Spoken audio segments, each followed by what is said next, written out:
Greetings, fellow Amblemites. Tiki here.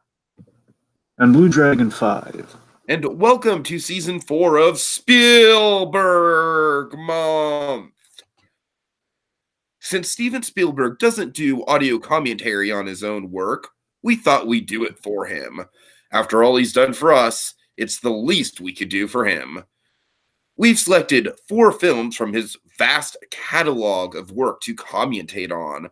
So let's get ready, Player One, to start on a series of podcasts that require no artificial intelligence to comprehend.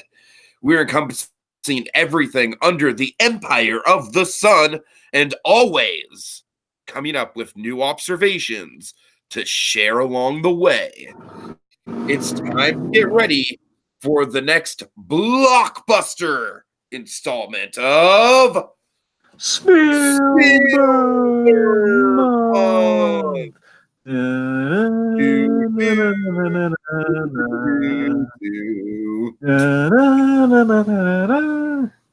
All right, Dragon, it is good to be back. It's good to be back. If you were paying attention at all to the intro, folks, you already pretty much know our lineup. Suffice to say, with this one, we've got 2 kind of sci-fi blockbusters and 2 films that are a little bit more under the radar, and we're kind of ending things out this month with pretty much the ultimate question mark in Spielberg's catalog, which people will be up there like, wait, what is that movie? So, Dragon, I feel like we've got a solid lineup. Let's dive right into Ready Player One. This was my most anticipated movie of 2018. And suffice to say, it did not live up to my expectations. Dragon, I do like the book quite a bit. I do feel that Act 2 of the book really drags because Act 2 of the book is just like pop culture reference after pop culture reference, and that's where some of like the more meme-worthy stuff in the book, like the paragraph that has like 30 different pop culture references and stuff like that, comes into play. But overall, the book's got a solid foundation to work on for a blockbuster. And honestly, just to keep my opinions of the movie short, look, there's definitely elements of Spielberg magic in there. And there's definitely some elements of the story that I thought Spielberg captured really well. But at the end of the day, I felt this movie was a little bit of a bust. I mean, it wasn't terrible. It's watchable. But I don't know. There's just something missing there. I don't even know if it's just a poor adaptation of the books. It's definitely radically different from the books. And, you know, in that, I'll give it credit for trying because it definitely takes the book and is like, all right, this is a good premise. And we're going to basically take sort of the tree of the plot and really sort of rework it to be its own thing. So I don't know, Dragon. I really don't know the missing ingredient of this one, and I'm excited to talk through it with you because I feel like it's going to be like a little bit of a therapy session. Because really, this should work really well. And when all is said and done, I feel like it's kind of like a solid 7 out of 10, where it's, you know, it's got good action, good set pieces. I don't know, man. And again, I feel like you have more room to judge based on the fact that you're viewing this as kind of its own thing, and you're not attached to the book in the same way that I am. So, Dragon, I'm going to throw it over to you. What's your thesis on this thing? Well, to keep it simple, there are 2 types, and we've talked about this through the other Spielberg months, and I feel this would be the appropriate way to start just kind of the month and kind of keep it in perspective, especially for the 4 that we've chosen. There are 2 types of Spielberg film. All right, you have there are 2 types of Spielberg movie. There's a Spielberg film. You know, it's like your Jaws, your E.T., you know, like just that breeds, it bleeds Spielberg. Your Jurassic Park. It's like, oh my God, it's like so much Spielberg, I'm going blind. On the flip side, you have a film directed by Steven Spielberg. Now, these aren't necessarily bad, but again, they are films that are just happen to be directed. You're watching a movie, says, oh, it's directed by Steven Spielberg. What do you know?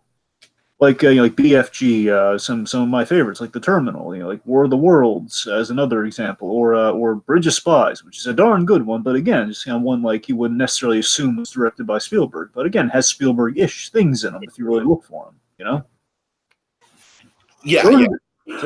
that's kind of the equation I think we figured after like essentially 4 seasons of Spielberg month here, with 3 and counting more accurately. So this film in particular, with that in mind, it's going to feed some going to be kind of threading throughout the movie here. I guess I'm going to try to pay off by the final thoughts, but we'll get there when we get there. Point being, with this film in general, this film allows Spielberg to direct his legacy in a non-pretentious arena to an extent. This is taking a lot of beloved material for many people. It's taken a lot of it's taken beloved material in the sense of a lot of people love Ready Player One, the book. I have not read the book, so I have no frame of reference. Tiki alluded to. But again, a lot of people love this book. I mean, I've seen behind the scenes of everybody on the set, like going up to Ernie Klein and kind of giving the book to sign. Like everyone. Yeah, you're loves kind of familiar with Ernie Klein as a figure of pop culture. I know Ernie Klein for basically the most familiarity I had with Ready Player One before the movie, and this was like pretty much on the precipice of the movie, pretty much, was the Atari documentary, Atari Game Over, which is about basically unearthing the ET games, which kind of gets you into the whole what went wrong with the Atari company, that sort of thing. Was ET the death of the Atari company? It's a really fascinating documentary. It's only an hour long. I'd recommend it to everybody. Point being that that's my main familiarity through the author, and like they mentioned Ready Player One here and there, and like, oh yeah, he's doing the book. Then the guy who directed is going to be also writing the movie. So again, that's pretty much the only familiarity I had with it. So the point being, so Spielberg's taking a beloved material and he's giving it cinematic life, and basically what this movie feels like, it feels almost like that the Raiders thing that we talked about. Remember the documentary about the greatest fan film. That one, yes. And this feels very much like it's as if Spielberg directed a script a fan sent to him. It's like 1,000,000 to 1 shot. I don't mean to say that in a derogatory manner. I'm just saying it feels like it's like a fan sent a script to Spielberg and he got it and he made a movie based on it. It's like 1,000,000 to 1 shots. Or like, oh my God, Spielberg made my movie. Yay me. Right. And I guess just on the film itself, what the end result is, I mean, it's kind of like, for me, I kind of have like, I think this film has the Avatar effect. But it's a more grounded. Here's the thing: it's a better equivalent of Avatar, in my opinion. So it's kind of like it's kind of like an Avatar effects movie, but emphasis on the but here. It's grounded in nostalgia with an earnest zeal at its cores, and there is a genuine place this is coming from, and again, from that love for the source material and for the story that again is in the movie, and you can feel that now. Again, all right, this is going to make. I'm sorry. Go ahead. Now, again, logic-wise, I'm not saying this movie is not without problems. This movie does have problems. And that's what I'm saying, is this movie is coming from a good place. And again, that nostalgia, I feel, is kind of what separates it from just purely being an effects movie. And I think that's kind of one of the discernible factors we might be kind of talking about here. So, the movie's fun, but I don't think it's as everlasting as it could have been, at least what I had expected it to be based on all the love for the source material and everything. I haven't heard like universal love for it, but I haven't heard universal naysay by the same token. I've heard like it's like flipping a coin when you talk to people about the movie to an extent. So where am I on? In that way, it might be this decade's Tintin. I guess, in respect. I don't think it's as good of a movie as Tintin, but I mean, I feel like it's the same sort of like thing where, like he's taking on beloved source material. It was like probably expected to be a bigger hit than it was. And while nobody doesn't like Tintin, nobody thinks of Tintin as like the best Spielberg movie or anything. You know what I mean? Yeah. So I don't know. I see some similarities there. Sure. Okay. But it's interesting that you say the nostalgia thing, Dragon, because I feel like there's some. It's a mixed bag, man. This is kind of just setting up sort of like the groundwork of the discussion because nostalgia can be a double-sided sword, is what you're saying. I feel like there's a few elements of the story where nostalgia works, and I'm saying there's a lot of elements of the story where nostalgia is looked at as like very cynical, or at some points like it's meant to be whimsical, but I kind of take it as like all right, it's just fucking annoying at this point that, there's so much of it. And the interesting thing, Dragon, is that I feel like in the book, the idea of nostalgia being a drug that we all had to get over was much more emphasized. Whereas this one, I feel like it's much more like, hey, Iron Giant and fucking, Gundam on screen, isn't it cool? It's like I just feel like some of the subtlety was a little lost. Like, there are dystopian elements in this movie, but I feel like the dystopian quality of, getting lost within a virtual reality world were a little bit downplayed or over heightened in this movie. And so that it leaves me with a weird taste in my mouth when it comes to this thing, man. It really does. I can see those points. I hear you on that. Yeah. So, all right. So a little bit of background. Basically, the kind of the importance of mainly the point of origin for this film. So here's how we get this film. So bullet points here. So Ernie Cline, he wrote a book technically he wrote the book in 2010. That's the thing. The book got so much traction, from what I understand. Basically he sold the movie rights before it was kind of published in 2011. And the book's origin stems from him playing the Atari adventure game and finding an Easter egg. That's kind of the kind of root origin of the book as a whole. So again, it's kind of like it kind of stems from that, and then of course kind of a love of the Roald Dahl books, and I would assume the Willy Wonka and the Chocolate Factory movie, but at the very least the books of that. And essentially, he combined Willy Wonka with kind of like, what if Willy Wonka, we did that with video games? Essentially, where kind of the root kind of origin of the whole piece comes from. So he sold the rights for the book, which led to kind of a studio bidding war. Many studios want this puppy because, of course, it's they're expecting, at the very least, I'm assuming they're expecting like the next Roger Rabbit or so. They're expecting like something big from that. So you get like, you have Paramount, you have Warner Brothers, and you have Fox really warring it out for who gets the movie rights, and the WB ends up getting it on two conditions. Ernie Cline gives them the piece on two very important conditions. One, Ernie Cline gets the first pass of the script. The first draft, at the very least, he gets the right, and kind of unspokenly gets to kind of hang around the set and stuff. Mm-hmm. Second, muy importante, Steven Spielberg has to direct. Now, Warner Brothers had considered other directors for this. They were considering, like, I'm just going to read down the list real quick here. So you have like Christopher Nolan, you got Robert Zemeckis, you got Matthew Vaughn, you have Peter Jackson, you got Edgar Wright. The point is like a litany of really good films. Edgar Wright, man, that I feel like that would have worked. I think the assumption too is that Spielberg's probably in that list. Like Spielberg's like he's almost like the Cranston when I feel like Edgar Wright would have like tapped into the pop culture better than Spielberg did. That's a fair possibility, and that's the thing. I also assume at least Spielberg is on this list as well, where again, it's kind of like Spielberg the way I kind of like cast Cranston and everything. It's like, of course, I love Cranston to be in this in some way, shape, or form, but let's get practical. So again, Spielberg was the main stipulation. Otherwise, it's a no-go. So Spielberg. This is the most important thing I want to kind of thread throughout the whole thing. So Spielberg is given this. So Spielberg was given this project, and he was kind of sent the script to see if he was interested, and he had his doubts. The main reason he has doubts was because Spielberg is a very humble guy. Spielberg is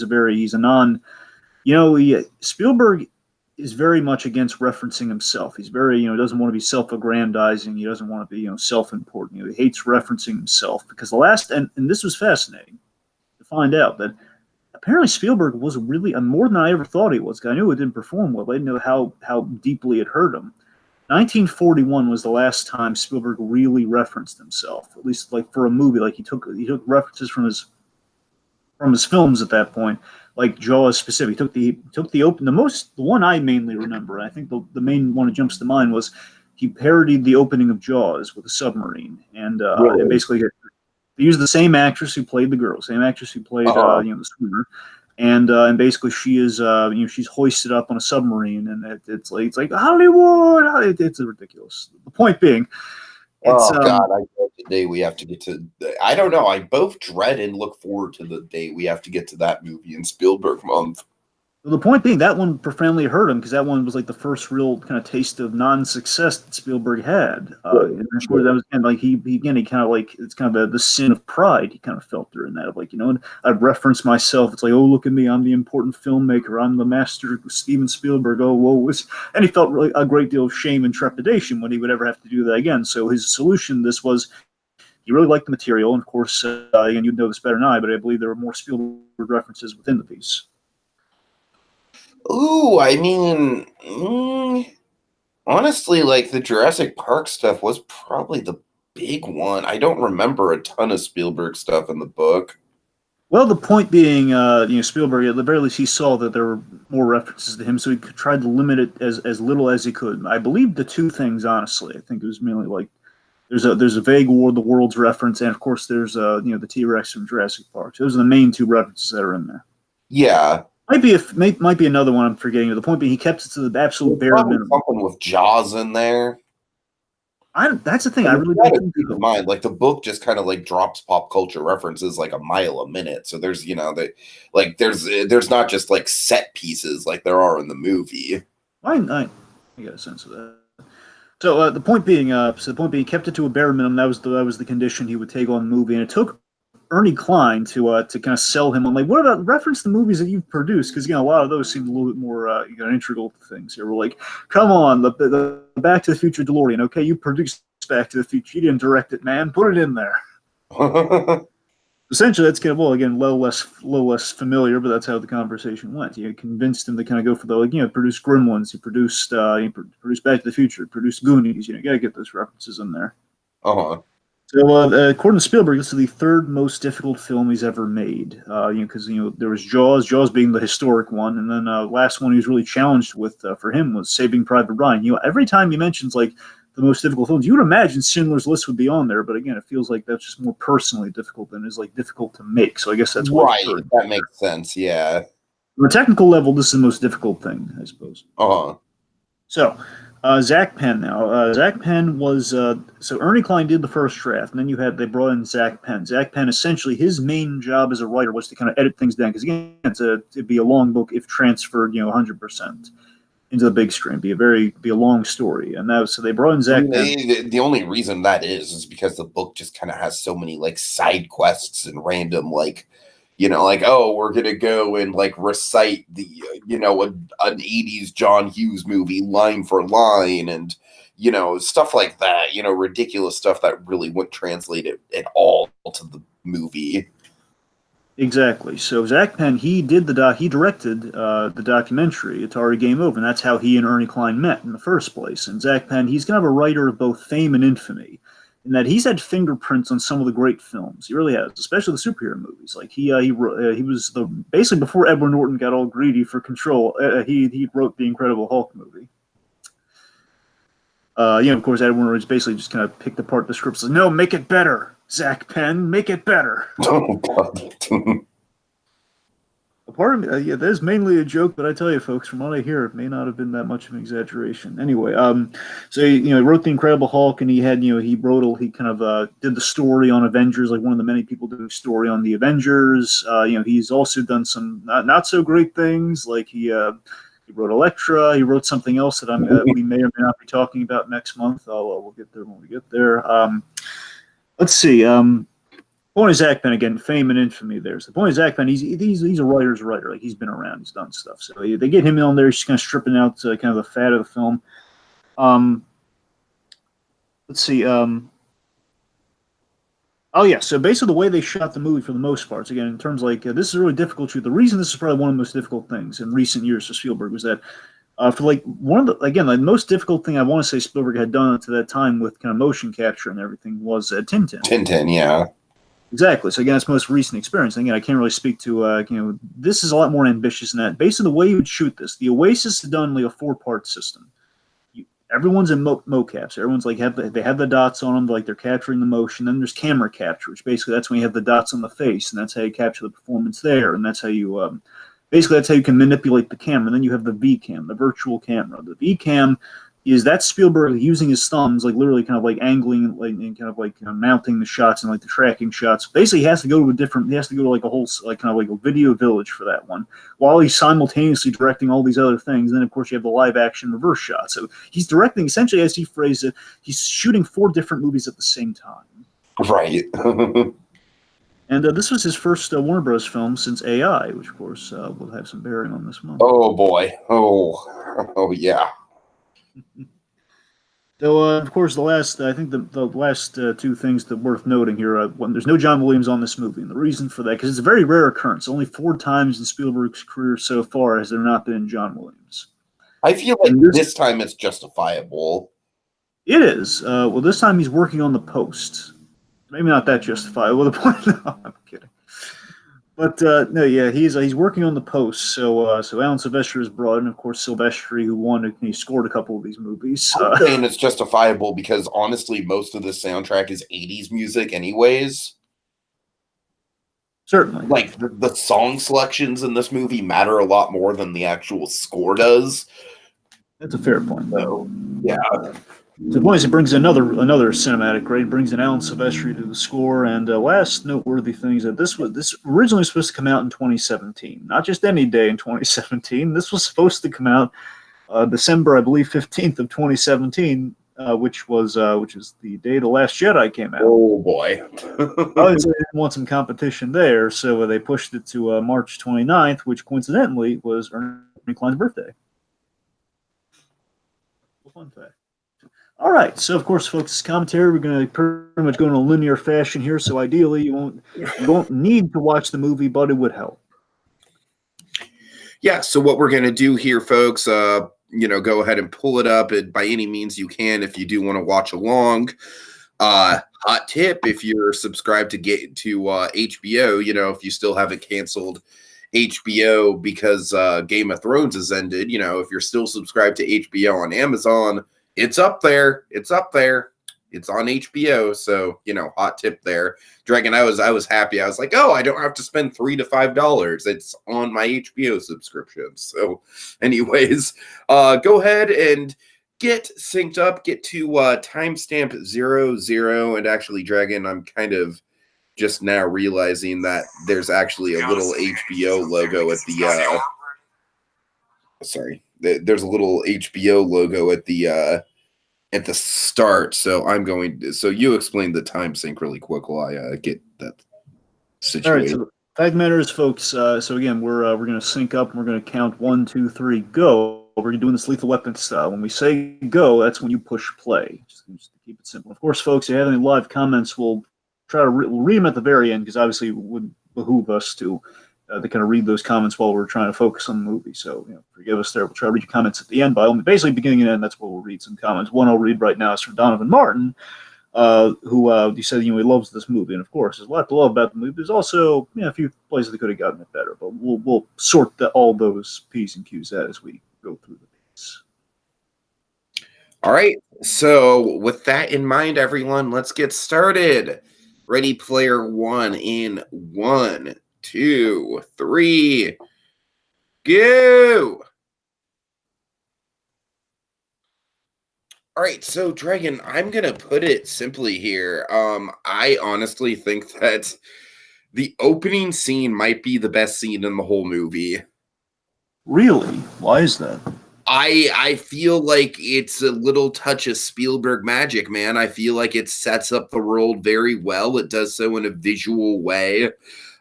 We see all these different perspectives of people using their VR in different manners. We see that billboard advertising the hyper realistic VR suits. I don't know. I just feel like it's very efficient at kind of like drawing you into the world. And of course, we have Jump playing, an iconic 80s song. I like how before the studio logos, I kind of dig that, when we get the studio logos, it's all silent. And the first thing we hear when we see Columbus is Jump, we get that duh, duh, duh, duh, duh, duh, right into it after the silence. That was a good stylistic choice. So real quick, with the stacks, I wanted to say that, one of the things that still jumps out to me now, and I now realize the irony, because I believe it's literally the same year for Batman Beyond. I always looked at the stacks as kind of a Batman Beyond idea because they have like these their subways would go up buildings instead of just kind of go across the things. So basically, there's like a hierarchy within like how high in the city you were. So again, kind of a futuristic sort of idea where we're going to be by 2045. So it's kind of funny. Mm-hmm. Yeah, and the stacks was definitely one of my favorite parts of the book. I that's the thing, Dragon. I love the outside of the Oasis world building in the book, and I felt like that's something that they definitely could have emphasized a little bit more in the movie. I'm not saying it's not there in the movie. I'm just like, for example, the relationship with the aunt and the boyfriend, which we'll get into, is I'm not saying there's a ton of it in the book, but there's definitely elements of it that they could have expanded on. A little filmmaking thing I wanted to bring up here. I learned that when they shot this, they have to for these grandiose shots because basically there are 6 stacks that are built for this. Okay, and the rest of it's CG. They have to kind of fill in the rest of the space there, but there are 6 practical stacks. They take the windows out of the sets and they add them in digitally, so there aren't any reflections. But it's quite seamless. Oh yeah.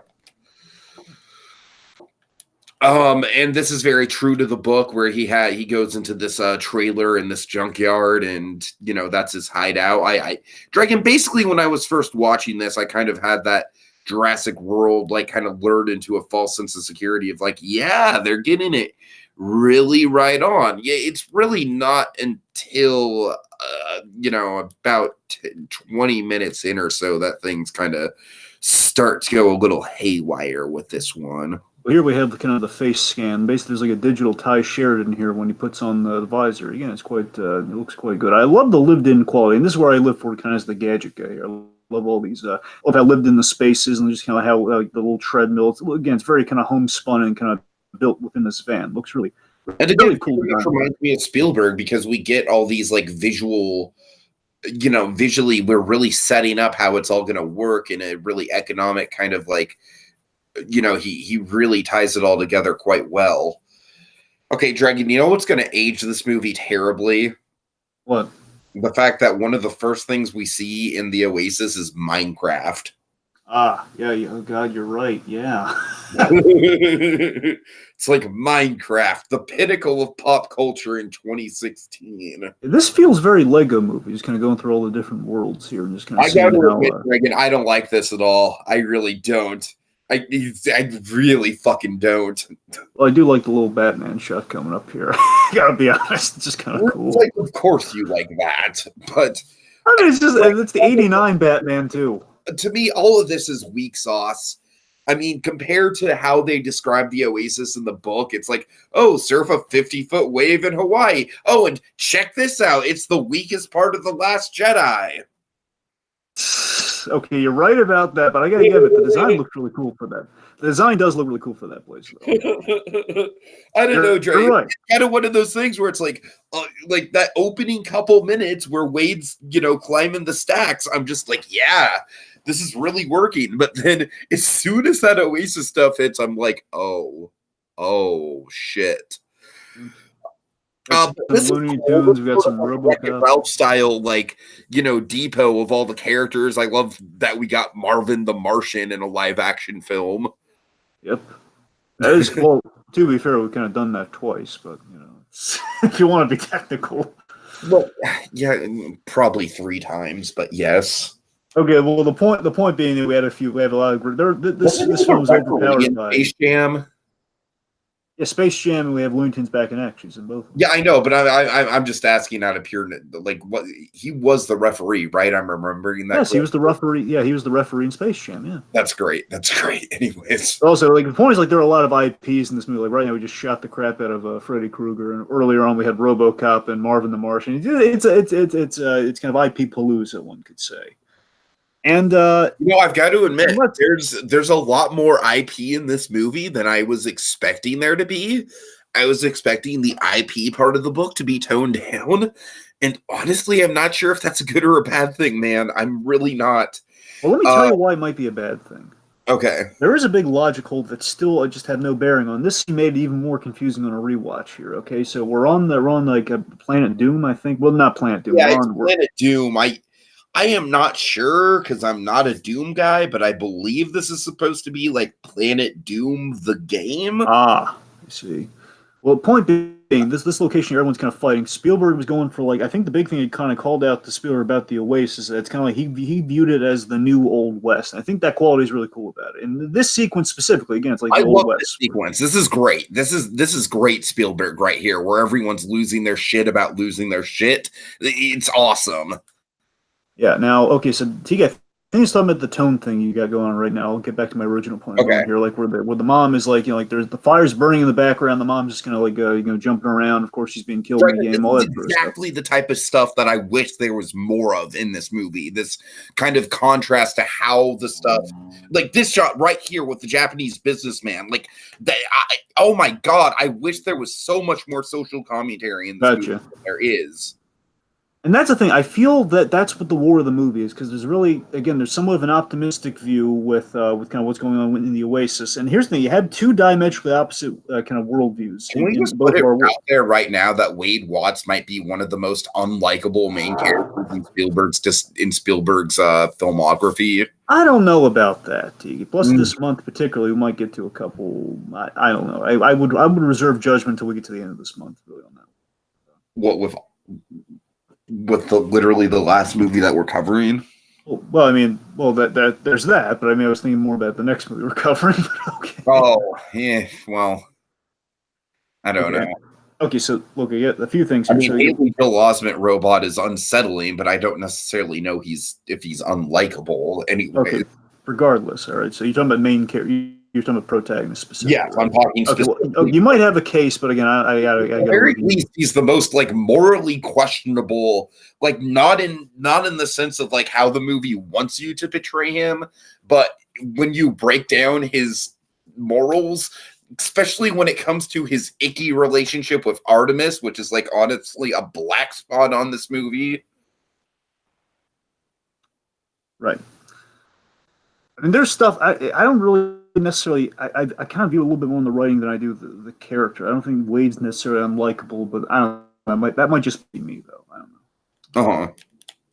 Anyway, so let's talk about Mark Rylance for a second. So we have the wonderful Mark Rylance in kind of a brief role within this movie, a brief yet albeit important role as James Halliday. Yeah, I got to admit, I think Rylance does kill it. I think he probably might be with the exception of maybe some of the sequences that I like a lot, just the set pieces, and that's just a couple of them. I mean, he might be the best part of the movie. I feel like they got about as close as they could get to capturing sort of like the Willy Wonka meets surfer dude nerd type persona that they were going for with Halliday. Right, and of course they're modeled somewhat after Steve Jobs and Steve Wozniak in terms of how like the whole Morrow and Halliday kind of dynamic is forged. We'll get into Morrow. Morrow is like fucking way different. Like there's no robot butler thing. Morrow actually shows up in real life. We'll get into him. I do love Simon Pegg in this movie. Just want to put that out there too. Simon Pegg robot butler is good, but I'm saying there was a lot more interesting stuff that they did in the book with kind of like drawing the parallels between Jobs and Wozniak with Morrow that they really just kind of left by the wayside for robot butler. Right. So what I was talking about with the real quick, so Rylance, one of the things he loves to play with his characters, and I think this kind of registers in a few of the things that we've covered with Rylance. And again, this is the third Rylance collaboration Spielberg's done, and he loves playing the mystery of a character, and I think there's definitely that here, and there was a little bit of that in Bridge of Spies, and one could argue there was a bit of that in the BFG. One could argue we don't know everything about the guy. We're learning about the previous kid in that movie. Therefore, again, there's mystery. All right, so I love this sequence. I love the race. Well, in general, I love the racing sequence here. One, of course, and there's a lot of fun. When I was hesitating about the best part of this movie, it's honestly between Rylance and both of the car chases, like the way that both of them play out from the two different perspectives. Right. Yeah, this race here. What's really fun about this too is that what they did is they take a racing game, and then you add just modern day New York, and then you add all of the '80s movie versions of New York. There's a bit of Chinatown in there. There's probably a little bit of '89 in there. I mean, there's a lot of New York built throughout. A lot of '80s New York built throughout.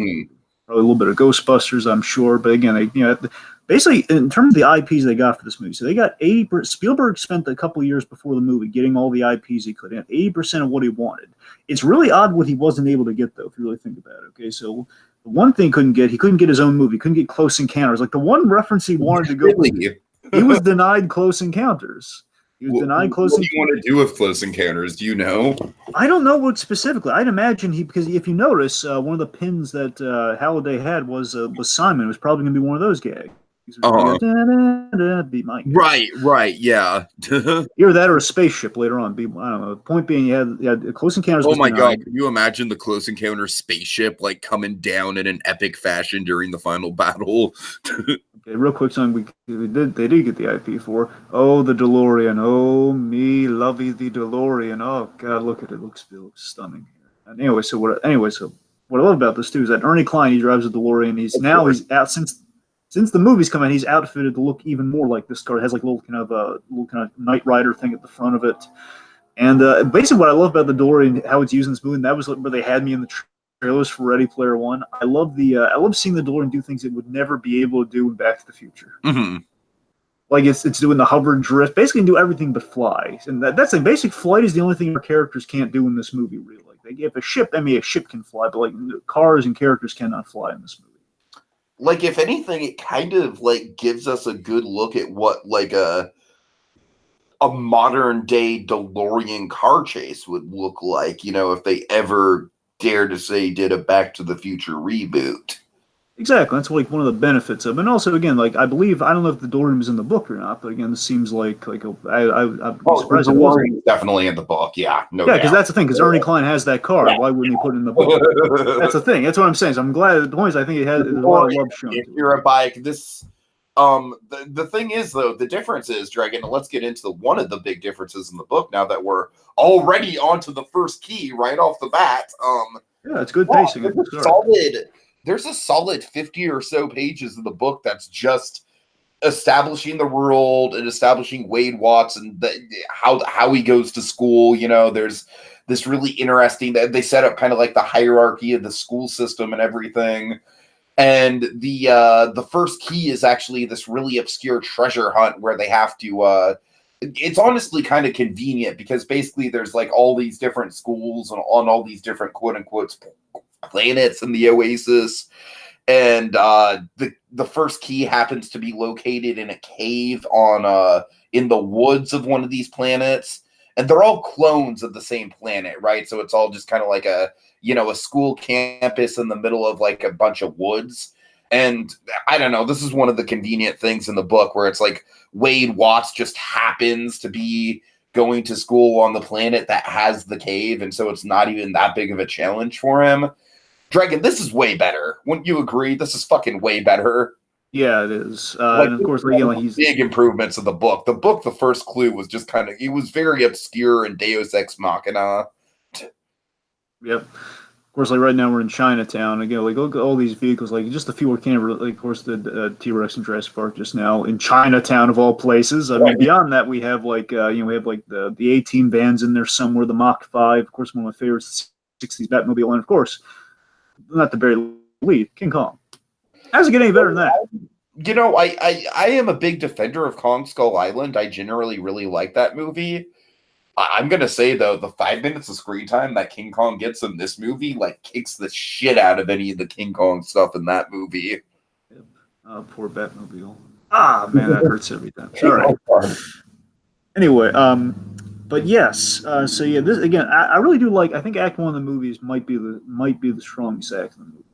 I'll agree. At the very least, the most fluid, at least the most kind of story-driven, most economic. Act of the book as well. Sure.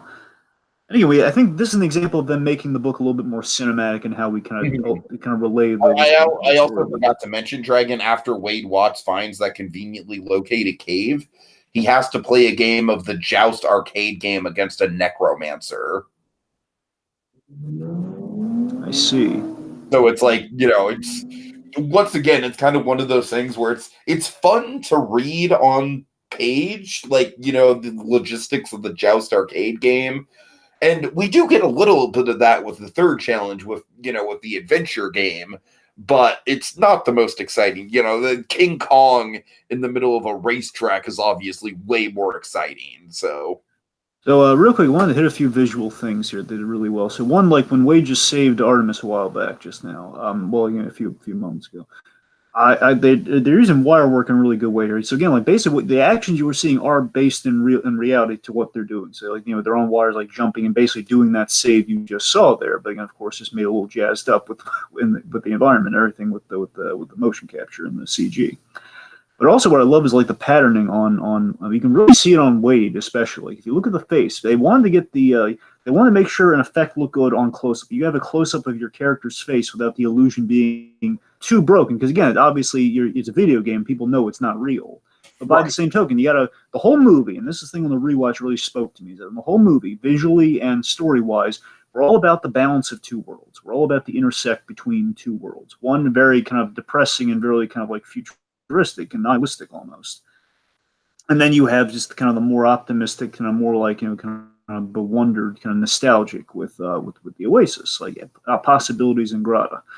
And I love, if you look like just a little detail, we have like all these kind of patterned triangles and like kind of binary triangles on Wade's face there. And again, like I found out how they do this. So they focus on a trait of each actor. That's how they kind of sell you, and like that's how you break the uncanny valley effect, according to Spielberg, where Wade Watts, the eyes, they basically made the eyes look as much like Ty Sheridan as they could. And Olivia Cook, we have like kind of the way her mouth moves. That's kind of like the way they kind of have Olivia Cook there. So they're focusing on certain details to kind of sell you on which actor is, on the actor connecting to their live action counterpart and kind of the reality within the animation.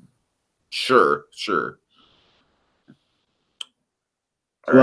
Also, I love that in the real world, it's going to mention it for a brief moment. I did like that, the idea is like we have 80s, almost like in RoboCop, there's an 80s futurism.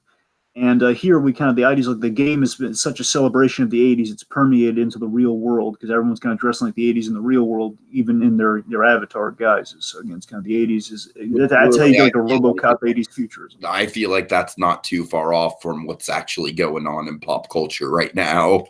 Exactly. A little bit more 90s skewed to, again, depends on the demographics, but 80s and 90s. Wearing 90s shirts all the time, Dragon. Precisely. Also, because we have the Iron Giant in this scene, another property they couldn't get. They couldn't get Ultraman. Ultraman was supposed to be in there instead of the Iron Giant, but that one kind of worked out for the better.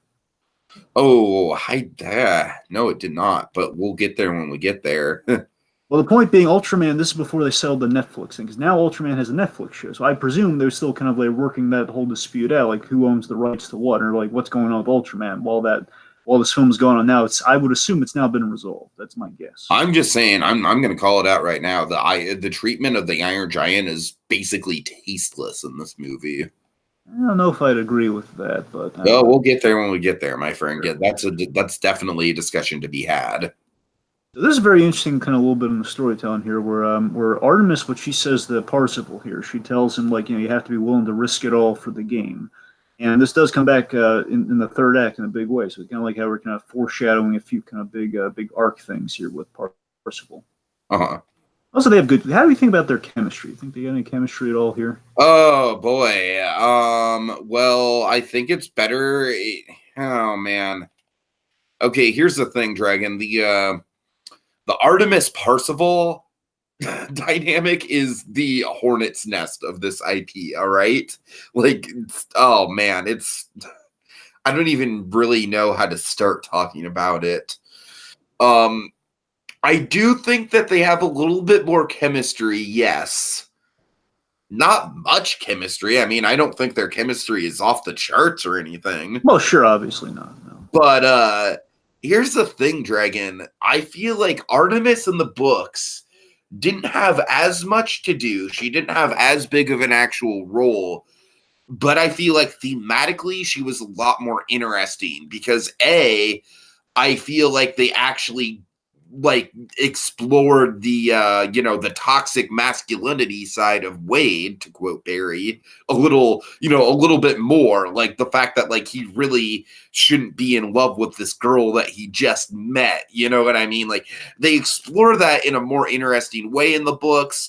And also I feel like in the books they emphasize the whole the birthmark thing a lot more. It's, you know, that like that's a bigger part of her character, whereas in the movie it's quickly just sort of like, oh, who cares, it's just a birthmark, whereas in the book it's a way bigger part of her character, and the difference between her and the real world. And you know, it's the movie, I just feel like that part just gets a little glossed over. So yeah. Artemis as a whole, I feel like, is slightly a downgrade from the book version. And I honestly, if you go back and listen to our spoiler cast on this movie, I might have said that she was an upgrade of the book version just because she gets a little bit more to do. But really, I think when I look back on it in terms of like thematic, you know, just the weight of her contribution to the story, I definitely think book version has more of a weight to her. So real quick, we had you know, Wade. We got a glimpse into Wade's home life, which was rather crappy. You know, we see Wade. Wade, kind of, his aunt is in an abusive relationship, and Wade himself is also abused by the aunt's kind of string of loser boyfriends. And of course, now here I'm in two minds about this, Tiki, because on one side, I think they're laying on awfully thick. Basically, the boyfriend, you know, not exactly. I don't know. The boyfriend's, I think, is a little too cliche. But by the same token, again, harsh as it is to say, folks, real life, people can be mean and can be stupid. Oh, I can. I know you can. Yeah, the point being, yes, you see my point. So again, it's like seems a little broad, but I will say that the boyfriend in this movie, I've encountered worse in real life. Right. So my point is, this to me is well, okay, I'll save it for later when the thing is. Okay. Anyway, so let's talk about the curator. Man, I love Simon Pegg as the curator. I think he's good. He's definitely, I feel like he's the most Spielbergian part of this movie. Yeah. At least in terms of the fact that he was definitely an original creation in this movie. He wasn't in the book at all. You know, like I said, in the book, the actual, you know, the actual character shows up, not just a butler robot version of him. But, so they used a little bit of VR. Basically, I love how the kind of the archives looks here. So basically, we have these like live. Again, this is live action within the glass here, but they used VR to angle it like this and kind of like spin. Again, it's like when you put on like VR goggles or something, where you'd be able to spin around the environment. Kind of that's how they're doing this little kind of like freeze frame, and literally the way that the curators they're kind of pulling it up right now. That's pretty much how Spielberg directed it with the VCam. That's pretty much how it works. Like just you left and right controls on each hand. all right, I gotta tell you that there's a few moments in this movie where I feel like Halliday and the whole like socially awkward nerd element is laid on maybe a little too thick, and this is maybe one of them. Okay. I don't have much more to add. I just think it's a little bit like the stilted delivery is a little forced. Well, I don't know. Here's the thing. I mean, again, he's trying to play the mystery of the character here, but you don't really get an insight into that guy's mind. So I think that might be what's driving just kind of him being really surface level with the performance. Maybe that's. I mean, again, I love what Simon Pegg's kind of putting out here. It's just like, you're forcing me out of the company here. Again, he's kind of being basically the Wozniak within the relationship. But imagine if you have a Steve Jobs, but you can't. It's like reading an eye chart with Steve Jobs. It's essentially what he's playing there with Halliday. It's like. What if he just like again, the guy has all the answers and all the tech, but again has no. It's like, what if he didn't have any business savvy? I guess that's kind of what he's playing there. But so yeah, let's see. So the curator, by the way, he's kind of based on two things right here. I don't know how official this is, but there's a little bit of Axe Jeeves in the design. I can kind of see that. I can totally see that. And there's this British butler character, Arthur Tretchell. I'm saying that right? Yeah, I think it's Arthur Tretcher or Tretchell.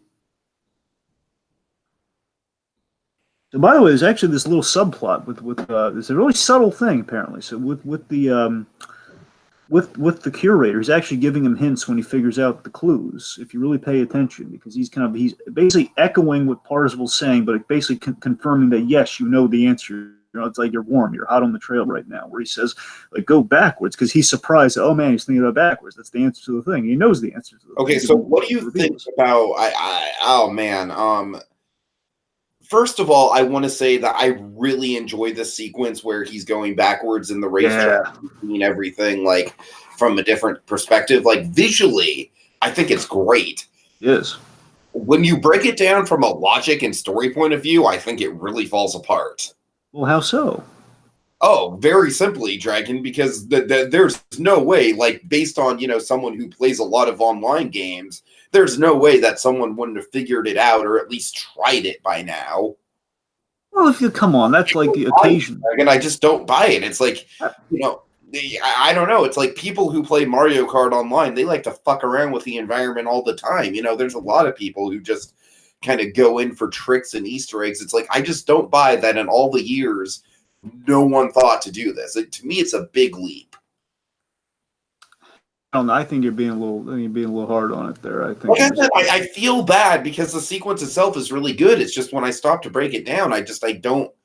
Again, let me put this: there are bigger leaps in the fact that you don't play a lot of online games and I do. I feel like it's the fact that, like, in terms of like the culture, it's like I know the culture and I know that in the realm of online gaming, that is totally something that people would try to do. Look, let me put it to this. Just put it in perspective, Tiki. There's a far more greater leaps in logic within the movie than that. So I think, I don't think it should be that. You're right. And I think one of the leaps of logic is the whole, like, the conveniently placed, like, oh, why don't we just go backwards really fast? And I think that clue is a little bit too cryptic. I don't know. That didn't really sit that well with me either. I don't know. Well, let me tell you. Here's we got sidetracked. So I want to bring this up. So again, here's my problem I still have with the movie that I now have even more questions about. So again, the how exactly the avatars work, and I think that's kind of a big issue given how important avatars are in the movie, where we have all the IPs. They don't, if you really think about it, they don't make a lick of sense. Right? Here's the thing, because we have all the iconic IPs, but how does someone get to be an iconic IP versus what the actual thing is here with Parsifal? Like, you have all these like games where you can play with your idols, but you can't own your idols. Sure in the books, there was definitely like a currency system in place where the more popular IP, the more expensive it was. So, like, you did have multiple Darth Vaders running around, for example, and there were definitely multiple versions of the same characters in the book. Like, and for example, in the movie, you see, like, like an army of Master Chiefs walking down the street. So that does imply that there are different, there's not just one. That might just be the guys with the same uniforms, though. Like, No, but I don't know. But I still think it implies enough. But basically, to answer your question, though, like, the popular IPs were basically kind of like a status symbol in the book. Like, the richer you were, the more popular character you could have, if that makes any sense. Yeah, well, I really wish they stayed there, or at the very least, what they could have done visually. I definitely wish there's a lot they could have done with the like different versions, like maybe like several versions of a Batman or something. So you can get that. That's how. Right. Basically, the closest thing they get to the different status symbols in the movie is when the boyfriend gets pissed about the broken gloves. Yeah. And again, in the book, there's like a whole fucking like that's really explored. I mean, it's they really get into the whole like, yeah, the Oasis is free to play, but like a lot of like quote unquote free to play online games, it's like the more money that you have to spend on upgrades and stuff, the more of it an advantage you're going to be. And frankly, I feel like that's something that was kind of just overlooked in the movie that really could have juiced up the screenplay a bit if they would have focused on that a little bit more. And, for example, here we're seeing, Wei gets the 100,000 credits and automatically he's just kind of like, like it's not an issue for him anymore. And granted that it's like that in the book too. I just feel like in the book, there was a little bit more of like a sense of urgency when he was poor. I don't know. Yeah, but that's what I'm talking about, Tiki. Then the whole money thing. Again, these are details that we really I could have used for the movie here. Where again, like we're not saying like, okay, so like the coins you earn in the game, like they translate to real money somehow. I mean, that's I don't know. That's kind of a problem. I mean, yes. I'm not crazy, right? That's kind of a problem where we're not sure, like, okay, so and this is like just fictional game money versus like actual tangible money. No, it's real currency. I know, yeah, it's like real currency. But basically implied, and like I said, the book, they do a much better job of real building, but it's basically implied that the Oasis kind of is real life. You know, it's like people go to school in the Oasis, people have careers in the Oasis. So yeah, but again, none of that in the movie. So yeah. It is definitely real currency. Yeah, you're right. In the movie, it is basically a big MMO, and I feel like in the book they do a much better job of establishing that the Oasis is basically a social network gone terribly wrong. You know what I mean? It's kind of like a social network that's gotten too big for its own good. If that makes sense. Okay, real quick, I want to talk about Ben Mendelsohn here. So I think this and Talos from Captain Marvel, I think are some of at least the ones I've seen. I think some of his best characters, at least some of my favorite Ben Mendelsohn roles. Because this, I love how he's when he early on we saw like Pure O'Till, the kind of it's kind of a the new version of the Oasis with all the ads in it and everything. I love that basically what he's doing. It's kind of the whole thing with him is it's a satire on profiteering off of nostalgia, which essentially is what the movie's doing to an extent. It's kind of reflective of I feel like a little bit of it is you're absolutely right. That is what it is. A little bit of it is a little on the nose, like when he's got like the whole 80% of the viewers' periphery will be pop-up ads. But I don't know. I like his character. He's definitely better than in the books. In the books, he's just like very, very basic, generic, evil corporate bad guy man. That's the thing. Here, what we have is that he's a Mogwai box, by the way, that the orbs kept in. Anyway, no, I'm with there. I love that he's basically Ben Mendelsohn has kind of reputation. Sometimes he plays a villain many a time, and sometimes he plays a conventional villain or a cliche, and that's what we're having here. He's basically typecast as this type of role. That's what I'm saying. I love that he's playing like an '80s, he's like the principal or the teacher at Breakfast Club. He's playing that guy. And he's and basically he's playing a self-aware cliche. That's what he's doing for the movie. I think that's great. I think it's him playing to his strengths, but in a more kind of meta, smarter way. I mean, for the most part. Given again, I'm not crazy about certain things done with him by the end, but on the whole. Okay, I'm sorry. Can we talk about T.J. Miller, which is not a sentence I like to say very often? Sure. So he plays IROC. Now, Spielberg told him to Spielberg's direction for T.J. Miller was to act like a funny Boba Fett. That was essentially what, in essence, that's what the direction was. IROC is definitely one of the big changes from the book, because in the book, IROC was just a total loser, and he only pops up a couple times just for Wade Watts to basically call him a noob. And the whole idea is that he's like this internet troll who sucks at everything. So you can imagine, basically none of that is in there with T.J. Miller's character. It's basically an in-name only character. It is a fun dynamic that this version of IROC and Sorrento have, where it's like they're somewhat friends, more like business acquaintances, but IROC's like all pleasant. IROC wants to make it more casual. That's the thing I love that with Isolate. You have this repetitive neck injury, and you just think you stand to my left here. It's one of my favorite bits of pulling nostalgia that we just passed. That kind of made me want to talk IROC to begin with. Is the whole get to the center of the Tootsie Pop thing, and just remember that commercial with the owl. This is TV or improv and having some fun. Also, by the way, the Grail book. This is a great subtle reference too. By the way, that he has a book, about the Grail keys, and of course, this is like the Grail book from Last Crusade. Right, and also it could be a reference to the fact that in the book he literally has to recite Monty Python and the Holy Grail. Sure. But also, Holy Grail. I know Monty Python and the Holy. Sorry, I know Holy Grail really well. I can recite it right now and have you ROTFLL. I'm sorry, I'm repeating White and I'm trying to quote White and Nerdy from Weird Al, but I failed. Go ahead. Anyway, the point again is an example of really subtle Spielberg reference, which I'm sure he's good with.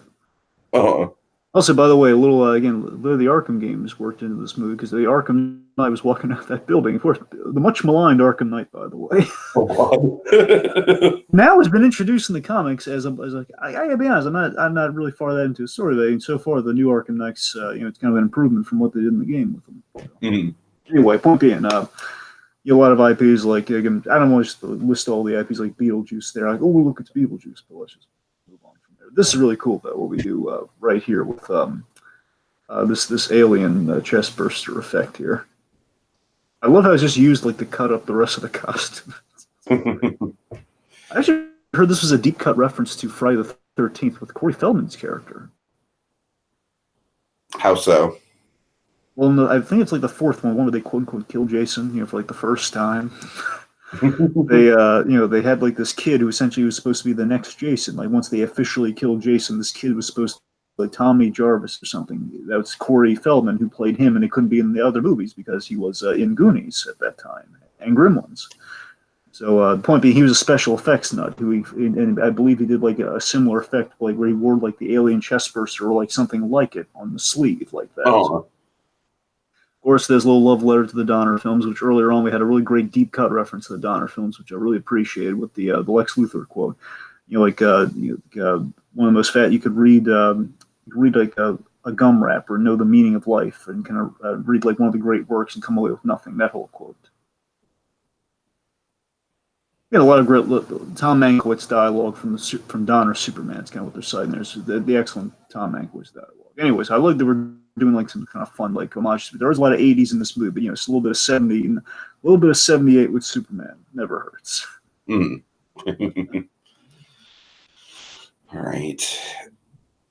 All right. So right now, of course, here we have Sorrento here. So I want to talk about so broadly with Sorrento. I do like Sorrento, what he broadly represents as well, beyond like kind of playing the kind of a self-aware cliche, is that this is a guy who we see again. He did at one point care. Again, he knew he wanted in on the company. He had ideas, and Holiday just kind of wrote him off as like he's the guy who brings the coffee. Like the Walt and Roy Disney dynamic. If the Walt and Roy Disney dynamic ended very badly, exactly, and basically. If instead of Walt Disney like taking Roy Disney's advice and being like, all right, Roy, I'll meet you in the middle and we'll make something great out of this collective meeting of the minds, it'd be like, no, fuck you, I'm doing it my way. I had more of a different live animals on the Jungle Cruise, god damn it. I had a different reference in mind. The scene feels very much like Scrooge. Remember in the second flashback in Scrooge but not the second. Basically, we go with the past and we have the Christmas party with Belle and everything. You mean Bill Murray? What?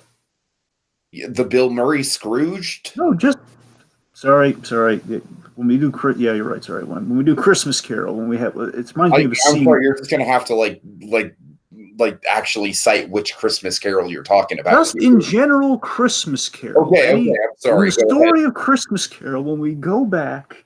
And we have a Scrooge. He's very much like he's worried about the finances at the party and everything. That it feels much like that. We're like, oh, come on, we're just doing games here. Don't bog us down with all the business. Yeah, for sure. He's very money focused. That's the point.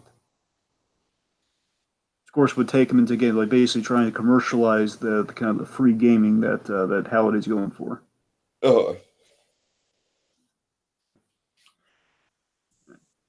Now, I do think there's an interesting thing to be said here. Again, it's kind of like a nugget of thematic intrigue that they could have explored more. But the whole idea that, Halliday just calls Kira by her, screen name and not her real name. And that's kind of like the basis of their relationship. And Dragon, honestly, I can kind of relate to that to a certain extent because in my real life, especially with people that I initially met online and then, grew to know in real life, the name Tiki is kind of stuck with me. It's definitely kind of like a, I'd call it like more than a nickname. Like it's almost like a second identity for myself at this point. And I did get that nickname through, many, many years online in the Disney fan community. So, it's interesting how, again, it's a morsel that I wish was explored a little bit more, but it is a part of the book that, how, your identity online versus your identity in the real world can be manipulated. Now, thematically, that does have a tie to, I think, what the Raider story is getting to, especially between Sorrento and Halliday and Wade Watts, where again, the idea we're building to is that Wade Watts, he needs to learn the lesson of, again, you can't be fully immersed in the game. Real is real. That's essentially what the message of the movie is. With Halliday, again, the fact that, again, he's calling, her Karen by Kira, a lot of the time there. The fact of the matter is that, again, like he's having a trouble divorcing, the game from real life. And in the past, at the very least, what we're doing with that story. Sorrento is very much a guy who's in the real world who has found balance. The whole movie is about finding balance. Balance between the two worlds, which, again, this movie is about two worlds. 60% Oasis, 40%, 40% the real world, which I think is really telling, given how much, again, there should be more of a 50-50 or maybe a little bit more in the real world than the digital one. I'm not saying in terms of like what we get in the movie, in terms of what the theme is. Also, real quick, little fun fact. On the mirror, Justin, I don't know if we're going to see it again, but Will Wheaton's picture is on like the right of that mirror. Now, Will Wheaton, now again, you're going to know this better than I. From what I understand, Will Wheaton did the audiobook for this, and he had a role within the book itself. He was the president of the United States. Really? Yes. Wow. Well, again, I guess in the nostalgia-based culture, doesn't have an active role in the story or anything, but yes, in the book, he is in canon the president. Of course, here we should talk about H a little bit because now we set up the foreshadow of the whole. Yeah, her name is Chuck. That's easily my favorite part of the book. Was the arc with H, and frankly, in the movie, I feel like it's kind of like it's one of those classic like mistakes of adapting something where, yeah, you do it and it's pretty on point with how it was in the book, but you're missing the subtlety and you're missing really the thematic impact. Like in the book, I feel like it had a much bigger impact. Whereas in the movie, it's just kind of glanced over like, oh, okay, like that's cool. I thought you were a dude and you're a girl. But in the book, it's like when you look at it this way, it's like there should have been a moment in the movie where Helen was like, I literally couldn't be honest with you about who I was. Because in this, basically, Dragon, the point with H as a character in the book, I'm going to get into a little bit of social commentary here, so bear with me. But basically the commentary with H in the book is that even in this world where you could literally be anyone, you could be like a fucking Na'vi for all you care, you know what I mean? It's like, but in this world, the fact of the matter is that, lesbian African-American women, that's 3 minority demographics, they're still going to be at a disadvantage socially, and so there definitely should have been a moment where that was explored, Dragon, and instead it was just very much, there was no implication for it. It's like, I don't know. I don't necessarily know what they could have done more with H. I just feel like, and I do like the casting for H. I like what they did with the design and how they modulate voice changer and everything. Yeah. Yeah, I like all that. Again, it's just a classic example of like, I feel like Watchmen did the same thing. It's kind of like a Snyder Watchmen example of just because you're adapting it from the book closely doesn't mean you're really getting all the implications of what the author was going for. You know what I mean? Anyway, I'm sorry. That's my H tangent. As you can tell, I'm a little passionate about that character. All right, so real quick, now I don't know if you've seen this movie. Have you ever seen Buckaroo Banzai? I rented it once, and fact of the matter is, I got too stoned to remember it, and I haven't watched it again. So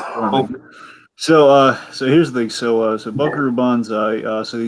Of course, he's wearing the Buckaroo Banzai outfit, and there's a big like dance party scene in Buckaroo Banzai, which is kind of based on, but even better. Buckaroo Banzai features 2 of our favorites, at least 2 actors we really do like, because they have John Lithgow's in there as the bad guy, and Jonathan Banks is in there for a brief role as well.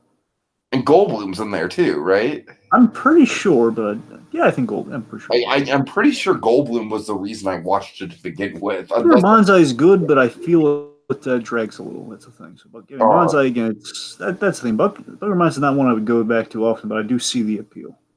Uh-huh. It's also a bit of a futurism thing too. That's the idea. It's kind of Buckaroo Banzai is a guy who he's kind of a Renaissance man of the future, of the '80s future. And of course, oddly enough, played by Peter Weller, who of course plays another kind of iconic character of an '80s like future in RoboCop. So it's quite funny.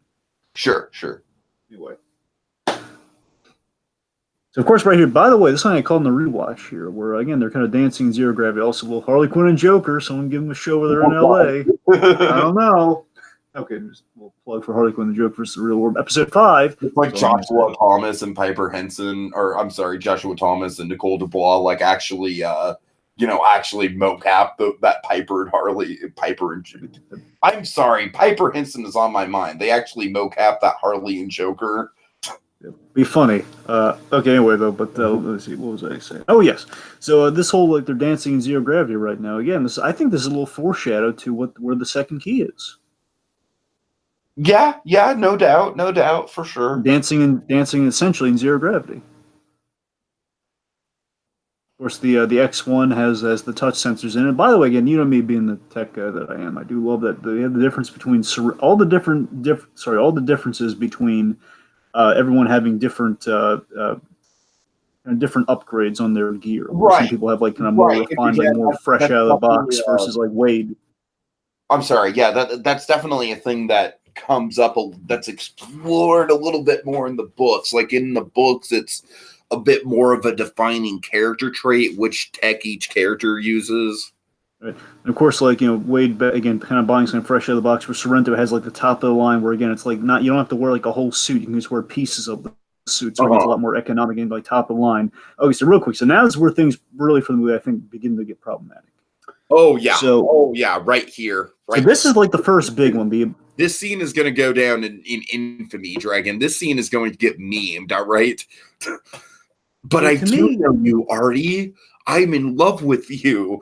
Yeah, oh, God, so cringe. So cringe. So here's the thing. Here's the problem. Look, I am a person that fell victim to the whole, like, saying I love you to a girl before it was appropriate.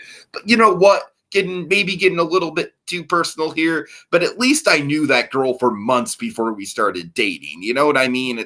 Like, at least it wasn't like we met like once and then we hung up a couple times. And I'm sorry, go ahead. Point being, Act 1, we have a lot of neat set pieces, and we have basically the pacing is going, for the most part, is going gangbusters in Act 1. And then we reach this point, which I believe, again, we're basically at each key is an act. Let's look at it that way, right? Act 2 being this, or at least getting us into this. And this is where we get to the point where, okay, so now these two characters have not known each other that long, and he's saying I love you, and basically jumping to love instantly, where he just literally kind of had a conversation with this character that recently.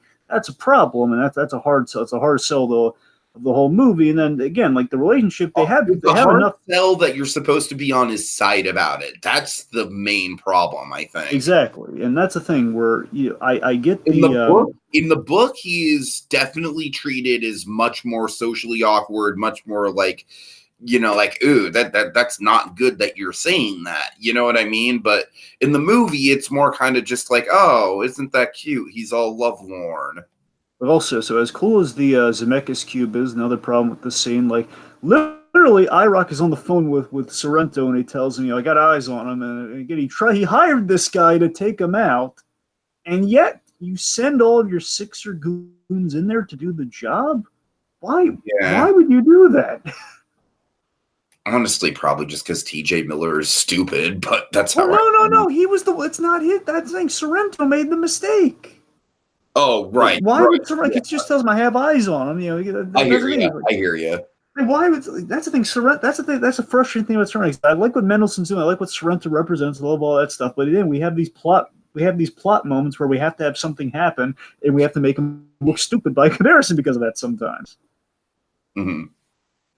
And this to me is another problem with the whole I love you things. The I love you forces issues in the movie that we should have been focusing on instead of the I love you. So here's the thing. So right now, she's hitting him with a lot of plot right now. About like, we were having just fun and games, like looking for the keys. Now, it's a very serious thing right now. It's life or death. My father knew because he fell into death. Again, from in the books, that was a big part of her character from the get-go. Yeah. Now, you remember when Wade briefly mentions watching her streams? Yeah. Dragon in the book, like her streams are all about the resistance and rising up against IOI and all that, and that's like a big part of her character. Like in the movies, they treat her as more of a fucking let's player. You know what I mean? Yeah, and again, that's kind of a problem. And that's the thing. Where we go with Artemis, it's more in line with like if we had done all that stuff in the earlier acts. Right. So we're getting there. I think we have the end. I think the end point with her is more in line, from the sounds of things, is more in line with where the books are going with it. That's sounds like on the mind. That sounds like where you I had feel like, yeah, the end point with her from the movie and the book is pretty much the same. Yeah. Yeah. Okay, so this is another thing I kind of realized on a rewatch. I'm kind of feeling the first Finale. Can I just say Finale just absolutely does not need to be in this movie at all. She's a character created specifically for the movie, and I just don't understand why TJ Miller can't just do all the stuff that she does. Well, if you want to take Zemeckis cube to what I was just saying, then sure, you can say that, yeah. I'm sorry. Literally, just like stole like the words out of my mouth right there, but yes. But yeah, I don't know. Finale bothers me. Yeah, Finale is completely pointless. Basically, she feeds into, I think, essentially the worst part of the movie later on. One of the worst parts of the movie. So again, right now we're just like we're doing this ridiculously. Why does he need to be a hands-on guy? And just like, well, why are we doing all this? Basically, we have to get to the point. We have to facilitate him being one of the really good parts of the movie. Later on, we have to facilitate him with a gun later on in the movie, and we have to kind of build that up here. At least they feel they need to do that. Right. So now we're having the dichotomy between the two worlds. I want to talk about this for a second. So as I mentioned, 60% Oasis, 40% real world. And with those two worlds, again, the movie being all about kind of the balance between you need to achieve between both worlds. And the reason that imbalance has caused the world today to go into such disarray. At least that's what the implication is, and it sounds like the book gets into that a lot more.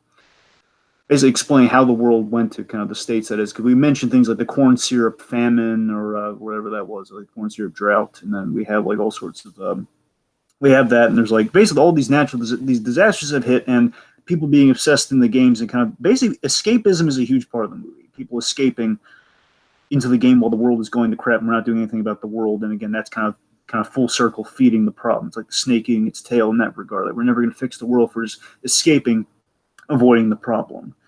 And we kind of visualize this by, again, Oasis is full of possibilities and creativity, where real world is like kind of dreary and lived in. It's like we're living in the future, but the future is like literally we're piling up junk and just people living in trailer parks. It's not going great. I do like the line about like that was the year when we stopped trying to fix our problems and just started trying to outlive them.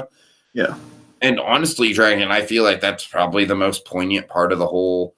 It is. Story is like I feel like that does hit on something in society that is very relevant. And that's the thing. I think the movie is kind of they're skirting by these really great ideas, but again, as you kind of say, also the fact that let's face it, it's a major problem in pop culture. Like basically the 2010s has no defined original character in pop culture, Dragon. I mean, yeah, the MCU is probably going to be looked at as the big movie event of the 2010s, but like honestly, even in the 2000s, we had Jack Sparrow as an original. We haven't had a Marty McFly in a long time. Right, yeah. Anyway, so real quick, I love this scene. This is a great scene right now. The scene between Sorrento and Wade here, and of course the projection here looks really cool. Again, this visualizes what I'm talking about here. Where again you have the two worlds we have the real world and we have like projection from the game, so it's like the real world conferring with the game here, which is great. It's it's reality meeting the game, and of course it's a symbol for the arcs of the characters here too. Where again Wade could become Sorrento here. Again, ultimately Wade is going to achieve that balance, but again through none of the characters, not through Halliday, not through Sorrento. He. By the way, I real quick also want to mention too. Like I don't think they can show Star Wars. I think they can only reference Star Wars with that Millennium Falcon gag too. By the way, makes sense. I also love the bit with the emotion suppressing software, where again, like I really just like the way the scene is written here, where again Sorrento again is playing that nostalgia profiteer thing, where it's just like he's a guy who, again, he's selling the nostalgia to the discerning viewer, but he doesn't believe in it. At least he doesn't believe in it anymore. And the idea is like he's achieving what Wade will eventually achieve, but again, he achieved that through selling his soul. Like, he's a guy who lives in the real world who can also kind of try to buy up the Oasis and try to sell the Oasis. Again, he's found balance for both things, but again, trying to monetize and just kind of lost complete, again, that balance coming at the cost of a soul of like, there's no good intent anymore. And this is pretty much the Slugworth scene. That's kind of what it is too in the piece, which is kind of cool. Right. It's kind of a more flashy, futuristic Slugworth interaction. That's kind of what it is. I love the guy whispering and like Tab, Robotron, Duran. That's what I'm saying. I think it's some of the best writing in the movie, to be honest. Because again, we're taking kind of our cliche '80s bully or adult character, and we're bringing him down to a level here. We're just like, yeah, I'm not the bad guy. I think right there you put the nail on the head of why Sorrento works in this movie and why he definitely works better than he does in the book. Is that really he's a John Hughes stuffy adult dragon? Yeah. That's what he is. That's totally what he is. Mm-hmm. I love the reflections, by the way, in the visor where you can see like Sorrento's face kind of in the middle, where it would be in proximity to the room and everything. That's cool.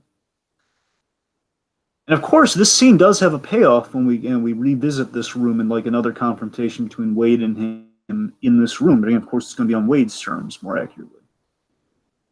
Kind of a good reversal of scenes there. Right. Power dynamic.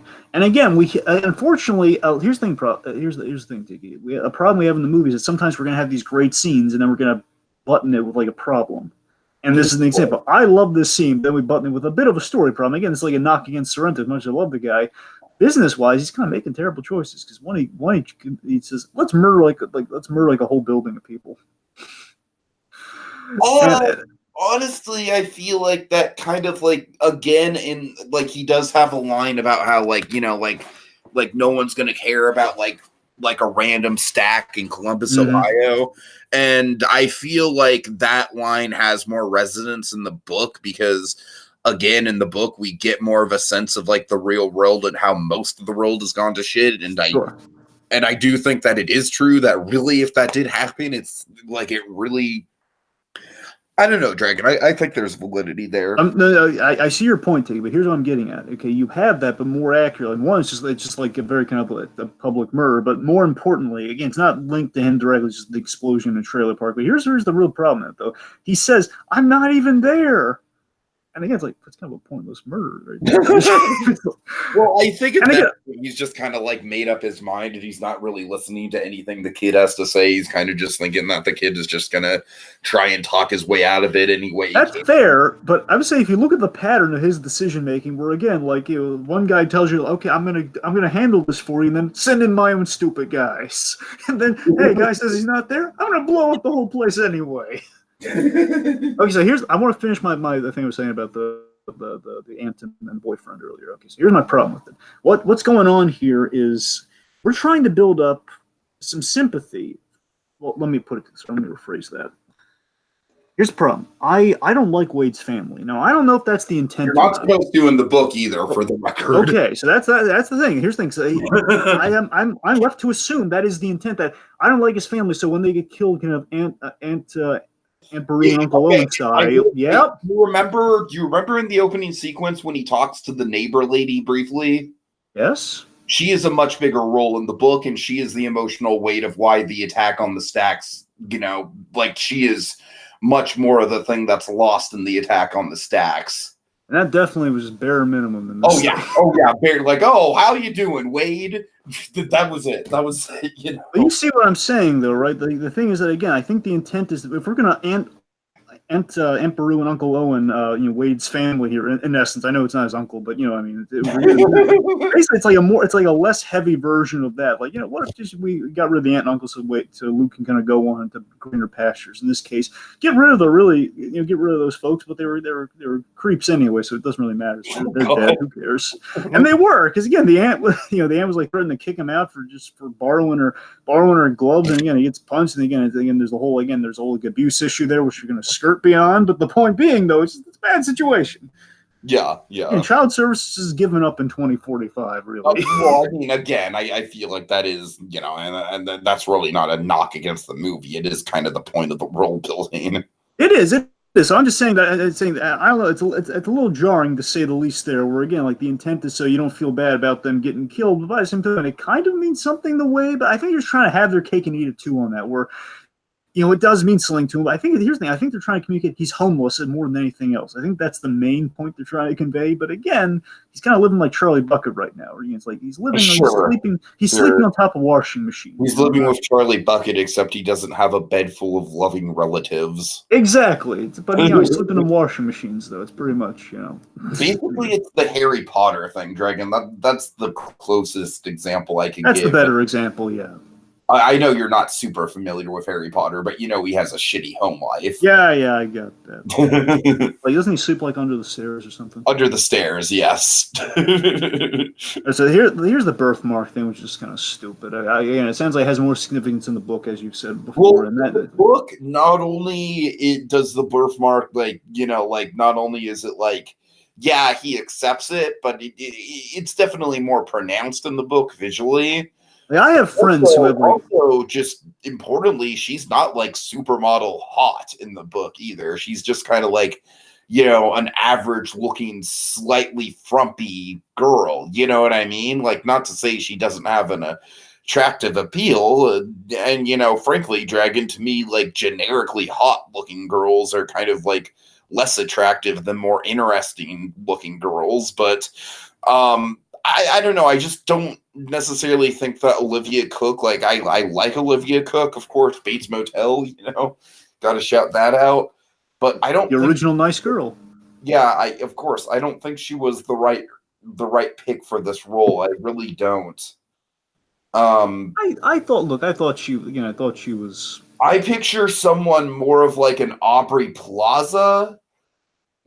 Just in terms of look, you know what I mean? How Aubrey Plaza kind of has that like sort of like quirky look to her. I don't know. I liked Olivia Cooke in the role, but again, with this birthmark thing, I wanted to mention. I have friends with. I have a friend with a more elaborate birthmark that again it's a little bit more noticeable than this. And I was just saying, like, no one that's like, yeah, this is really your birthmark. Something that if the light's really intense, you're barely gonna notice. I mean. Right. She covered up with her hair too. I mean, where's the problem? It's not a problem, Dragon, and that is the problem. It's just not a great plot device at all. Yeah. Yep. Oh, and also importantly, in the book, they don't meet up in real life until like near the end of the third. Yeah, I heard about that one. Yeah. Yeah, and it's like a big dramatic reveal, and that's just totally done away with. All right, so here's again. This is probably technically again. I love the race scenes, but this one though, this is most wowing, most impressive scene in the whole film coming up. This is definitely the big set piece. Yeah, I mean, to this day, I still don't really know how they did this. I know how they did it now. I can tell you. Okay. So a few things. Of course, this is in reference to Spielberg worked with, it's kind of an AI reference in the grand scheme of things. Because Spielberg, God damn it, AI, fuck you. I mean, he completed AI and worked with Stanley Kubrick on AI in essence, and just kind of finished it to honor him. So, in point being, this Spielberg has a relationship with Stanley Kubrick that was kind of paying tribute to with The Shining here. And basically, what happened here is that Spielberg 3 hours. He had these 3-hour meetings with ILM 3 times a week to get this right.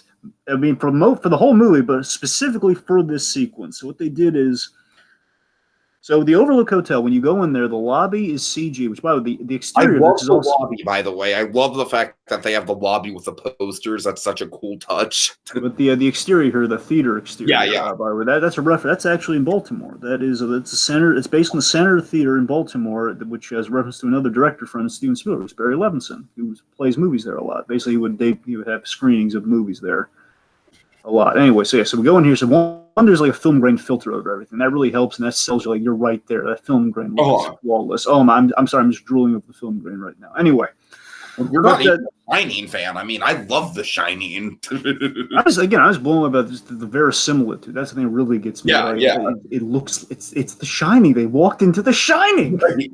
It is definitely a Spielberg movie magic moment.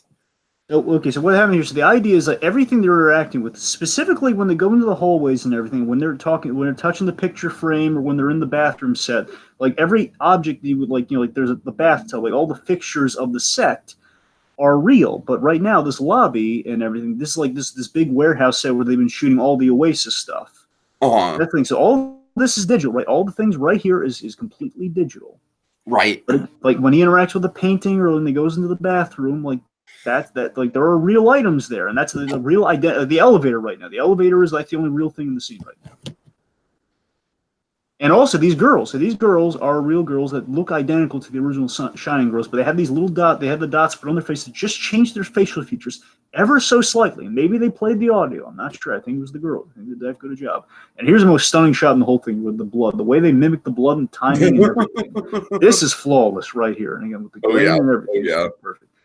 And it's such an ingenious idea, by the way, to have when I was watching the movie for the first time, not knowing the H reveal, I assumed H was like an 8-year-old kid or something. Which, by the way, I do like the reveal that they gave Saito actually being an 11-year-old kid, and I honestly think that worked out better than the H reveal. Well, I'm iffy on the kid reveal, but I mean, well, we'll get into that. I like the kid reveal. That's definitely a conversation we can have. Sure. Anyway, so regardless, there, I mean, the point being, like, this really great thing where H has not seen a horror movie. Basically, he's kind of in this headspace of me. I'm not a horror movie guy, where again, I'm more for like the making of the horror movies. I gotta be honest with you, the whole H not being into horror movies is a little out of character from what we know in the books about the character, but sure. Also, Room 237. That's a huge pull it's a huge pull for Stanley Kubrick. Of course, it's his A113 essentially. Also, so again, like this scene right here, of course, taken from the little more censored, albeit, but it's pretty flawlessly from The Shining. This also speaks to a bit the most infamous scene in The Shining.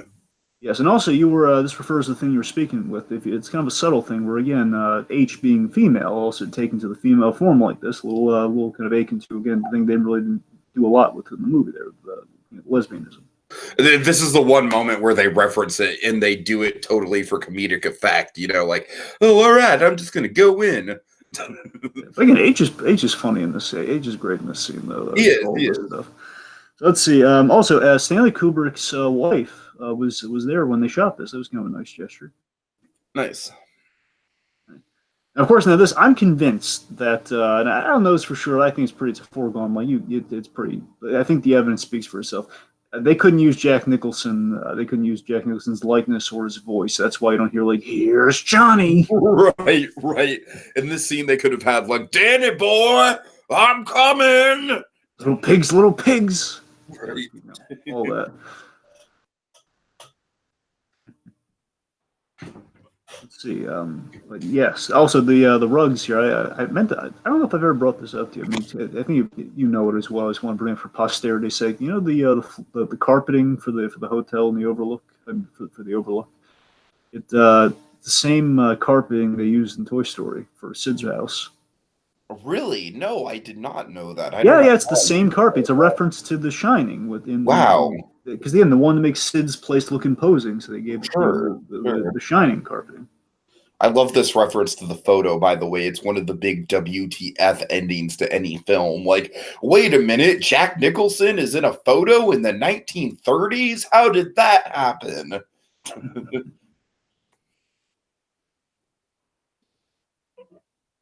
So I mean, overall, is with the last thing with the Shining stuff for me is that overall what they've done is they watch the movie frame by frame to replicate all this just so flawlessly and so wonderfully. And of course, I don't necessarily think that the transition between the Shining stuff and the ballroom stuff and them just writing off like, oh, the Shining stuff was all a diversion. I don't necessarily think that transition is all that smooth. Well, I mean, it is rooted within the whole, like, again, differing from it's kind of a meta thing, too, if you think about it, differing from the source material, which, again, overall, the difference, we've been talking about this a lot throughout the whole commentary, by the way, the whole difference between the book and the movie. Oh, this book is like a prime example of, like, differing from the source material. It is, but, again, did get the blessing of the author on all of this. It did. He was there on set. Also, it really bothers me that the lighting in here is straight up, like, green Haunted Mansion lighting. I think it's more because you're just really into the Haunted Mansion. I don't think it's really. Yeah, I just feel like it's kind of a visual ripoff. I mean, I don't know. It's like the Haunted Mansion has a very distinct look to it, and this is it. Well, I mean, what are the colors?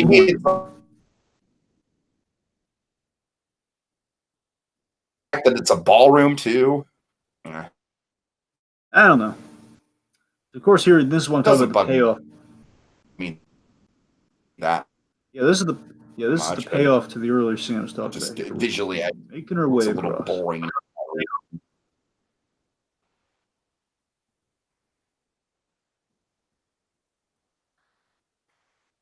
So again, in the grand scheme of things, too, again, this is a whole the girl being the key here, Kira, Kira being the key to everything here. Where again, it's about basically Wade's revelation by the end of things here. Where again, you have to make time for the real tangible things within the game. So again, it's kind of where again, I got to imagine probably if Halliday were alive, which again, the game's a little ambiguous with it, but he's dead. All we know is he's dead. But the fact of the matter is that Halliday again, it's kind of an eye opener for Halliday within the events of the game. It's kind of like, and we have a really telling moment here where she brings up Kira, and again, this projection of Halliday is really hesitant to talk about. It's a really great subtle moment of acting. It plays into the mystery thing with Rylance. Where, he loves playing just like the unspoken qualities about a character. Where why does he make that choice? But again, you don't need to know why. Just that he doesn't want to talk about it. And again, it's a question of programming versus again, it's also kind of the tangible versus the real in the game. Sure. Go on. Again, look at the conviction in the man's eyes. Just says, "Go on." Just doesn't blink.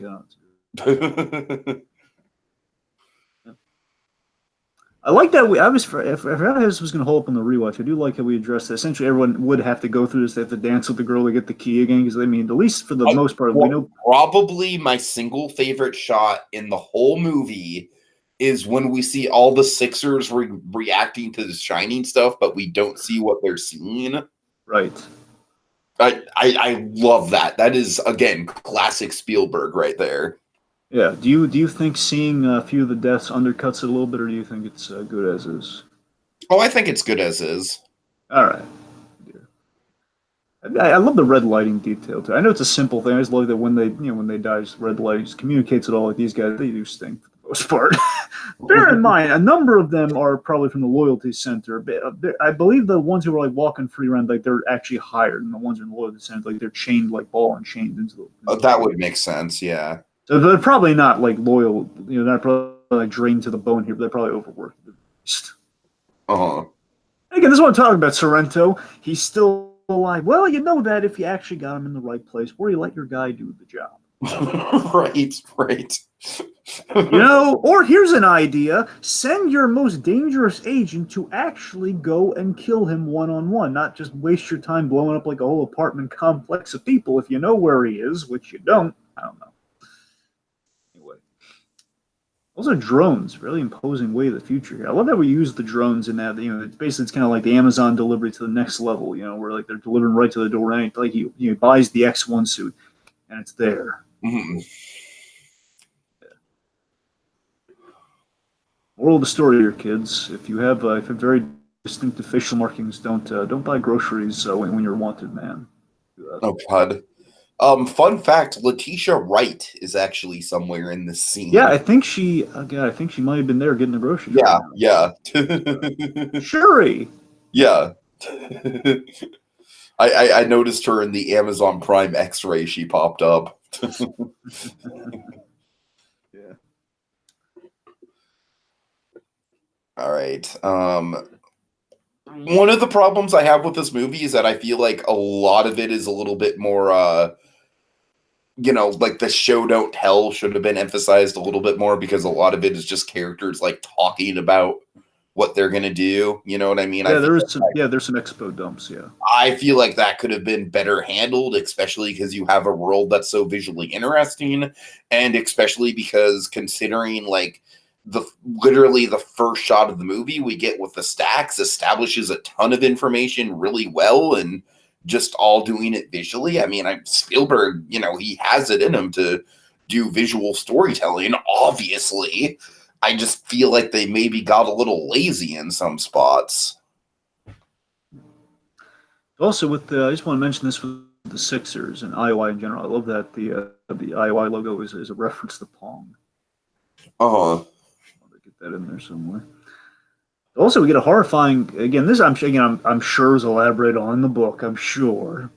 It's kind of like the go-to of the day, which you're not wrong about. It is a lot of books kind of elaborating a lot of the stuff there, as books tend to do when based on movies.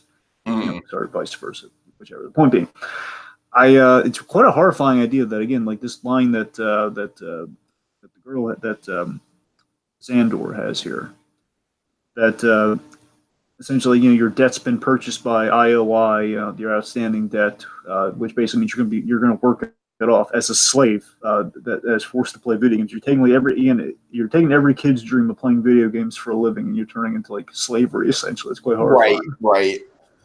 And I will say that the that stuff is probably the best dystopian stuff that they have in the movie. Yeah, the debts and everything. Yeah, and of course with the coinage and how you basically the points you earn in the game would probably go into clearing your debt or right. So I gotta be with the H reveal here. I mean, look, H reveal at the very least, I think we can compromise on this. And how hesitant I am to do this. I mean, it's better than Envy's Nest. I mean, you got to be honest.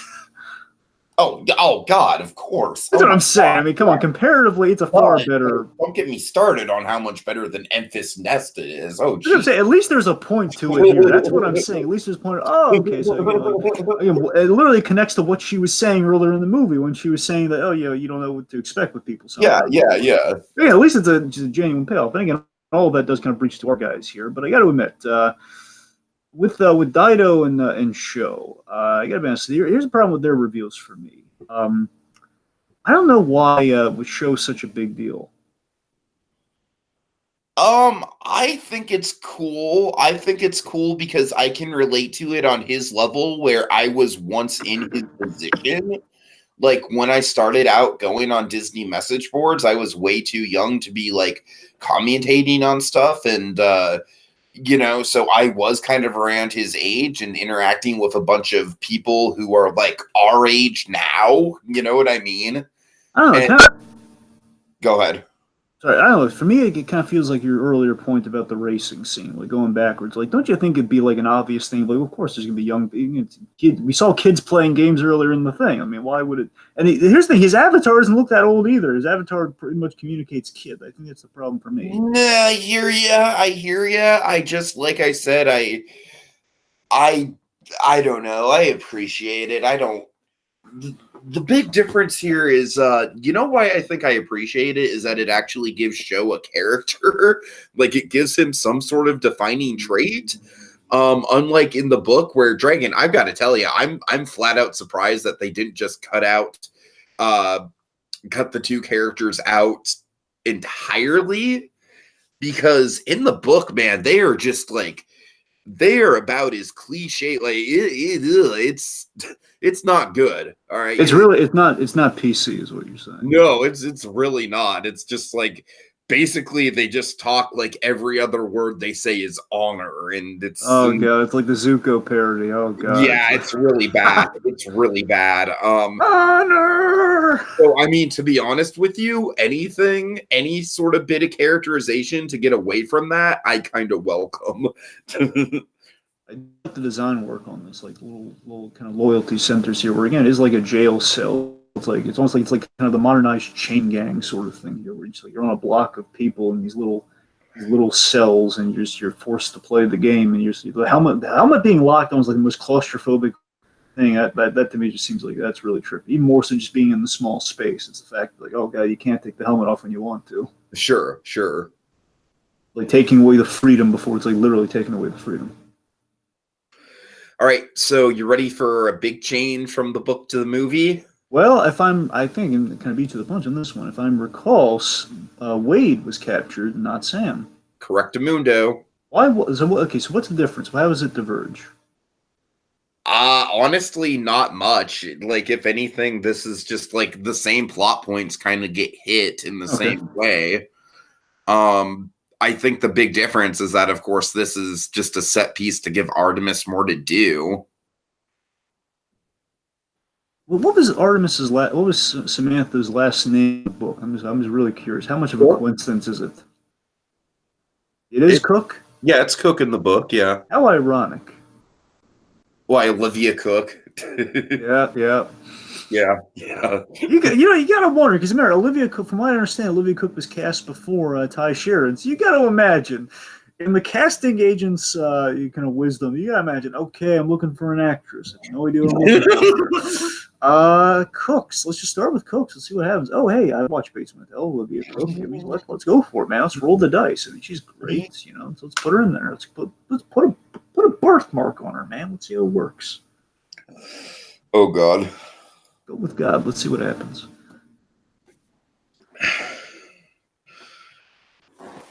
All right. Let me ask you this: the girl, like the redhead with all the answers here about the Atari, one actually has the right prediction. Like, is she important, more important in the book, or is that another? She does not exist in the book, from what I can recall. Because she comes off really like, I gotta admit, on a rewatch, she comes off really plot pointy. Like, oh wait, Atari is the game, Adventure is the game. Yeah. Honestly, I think you hit it right over the head. Like, she's very much kind of just a plot convenience. I love this bit here between IROC and Sorrento here. It's like what is it, like a button or a remote or something? Just look the mundane, these big, like he looks like again, it's like M. Bison in a suit essentially, Right. And this skull face guy's having this really casual conversation. Again, it's almost like a comic strip. We're just like, so how's this work? Is it like a button or something? This is ridiculous. Just great. I believe I forget what the translation is. I do like that IROC's design is basically like a Rob Liefeld design. Yeah, it looks very Liefeld-esque. I love that with the orb incantation. It's something about a demon. I know, like for Hellboy's name is Angun, which essentially in some translations translates the demon, or like again something from hell. So it's kind of you're saying Ang like demon, like it's like some sort of kind of scary credo. Yeah, so here we go. Now, actually, there's a really great, if you noticed, there was a really great cut just now. I want to say, because when he turned out, there was nobody in the room, and then now they're in the room, basically pulling an Inception on him right now. Oh, yeah. Yeah, I do love the Inception con here, where, again, it's like there's, pulling the guns on him, you killed my mom's sister. It's such a divorce way of saying you've killed someone important, by the way. You killed my mom. Oh, man, I totally agree. And again, in the book, if they would have just been like, you killed that sweet neighbor lady, I feel like it would have had a lot more effect. I mean, again, we've seen something like that having, like, you killed Miss Cardenas. That's a huge deal. Exactly. Yeah, that's totally, like, in the book, she was kind of like a Miss Cardenas type. Like, oh, Senor Foggy, I mean, that's what I'm talking about. No, but this is a really... There's a woman at my work who's totally like Miss Cardenas. Like, she speaks very broken English, and she's just kind of like adorable, and I don't know, I just... So actually, there's a really clever tell in this. If you look, their eyes, they have Blade Runner eyes. And again, they couldn't... The other thing, they couldn't do Blade Runner because of 2049. They were not allowed to do Blade Runner in the movie. Which, makes sense. So again, they were, if you do tell, they have like the Blade Runner, like the weird like amber eye effect though when they're moving. Right. That's kind of cool. But again, this whole like basically they're pulling like the dream within a dream con at the very start of Inception. They fake the room and everything, try to get the guy to think something. I mean, just be repetitive with it. I just want to say it because I think, cool. But also I like the kind of the grandeur, like you see the room. I like how you see on the outside of things, like when we went backwards in the game, we have like the green kind of code construction of the room. So. Yeah. And yet again, a blending of two worlds. So, fantasies abound. Yeah. Sorry, I'm accidentally paused it. Hate when that happens. Okay, sorry, Dragon. We're going to have to do a little bit of a timestamp trickery here. Goody. Hi. Oh, and also, I just realized I have my HBO logo to account for, like... Oh, man, I don't know. Anyways. All right. Right now, she's they're talking about the artifact. She's planting the bombs. So right now we're roughly an hour, 24 minutes and 30 seconds. So it's in that neighborhood. I think I'm roughly in the right place. Okay. Right now, they're walking her like how to get out of the room. Right now, she's I got you. I'm there. Pretty much. All right. Of course, I love that Surrender's undoing for this trap, by the way, was the fact that he's wrote his password down. He's kind of left it out for all to see. And it does make Z look really better by comparison, because again, earlier on, Z was he's just walking around the room and he's taking in what he saw. And again, he memorized that password. Mm-hmm. Clever boy.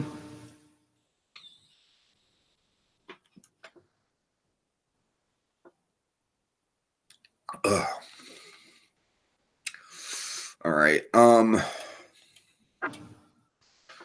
You know what's interesting is that in the book, all this happens like in the third act. Like the big cliffhanger of the second act of the book is him getting captured, and then him in captivity is kind of like the big low of lows before it's revealed that he's got this whole plan laid out.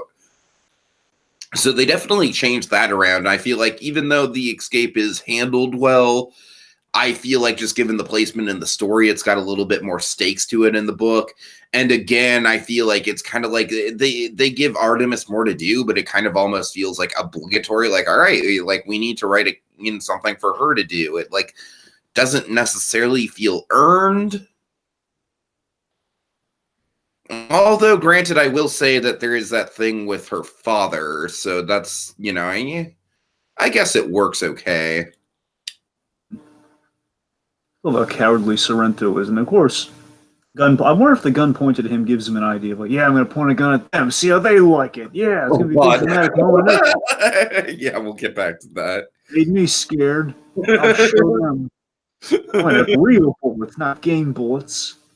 Oh man, this reflection thing is really clever, but I love the reflection. That's the tell. That's the tell for him. Yeah, they're trying to incept me. Darn it! I saw that. That was cool. That was cool. Yeah. I saw that movie. Well, again, would have been decades earlier, but based on where this movie was. Again, this miming here too. Again, the miming just goes a long way. We're showing that there's something on his head, but again, we're not quite showing because of the effect. So. Mm. This movie, by the way, was shot on 70mm, which hasn't been done since Hook for Spielberg. Nice. Yeah.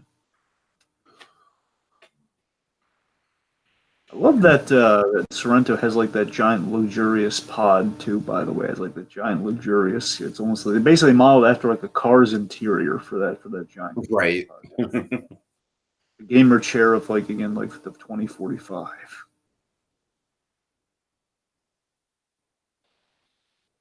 And I got to be honest with you, Dragon. At this point, I kind of just sort of lose interest with the movie a little bit. Oh, so do we all. We can't just sit here in silence, my friend. We can't do that.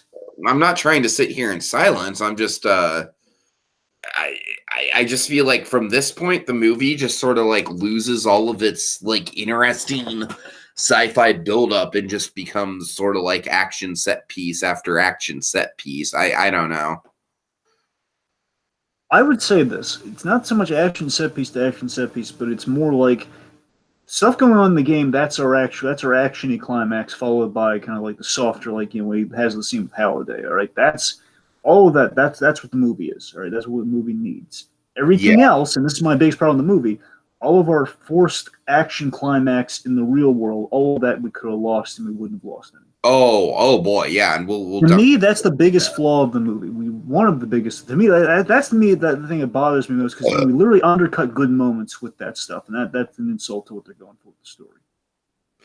And the interesting thing is, I feel like that stuff could have been handled a little bit better if we would have seen, like, again, if they would have done it more like Inception, where the car chase in Inception, the stuff happening in the car chase is, impacting the stuff that's happening in the dream world. You know what I mean? If they would have not really a little bit more.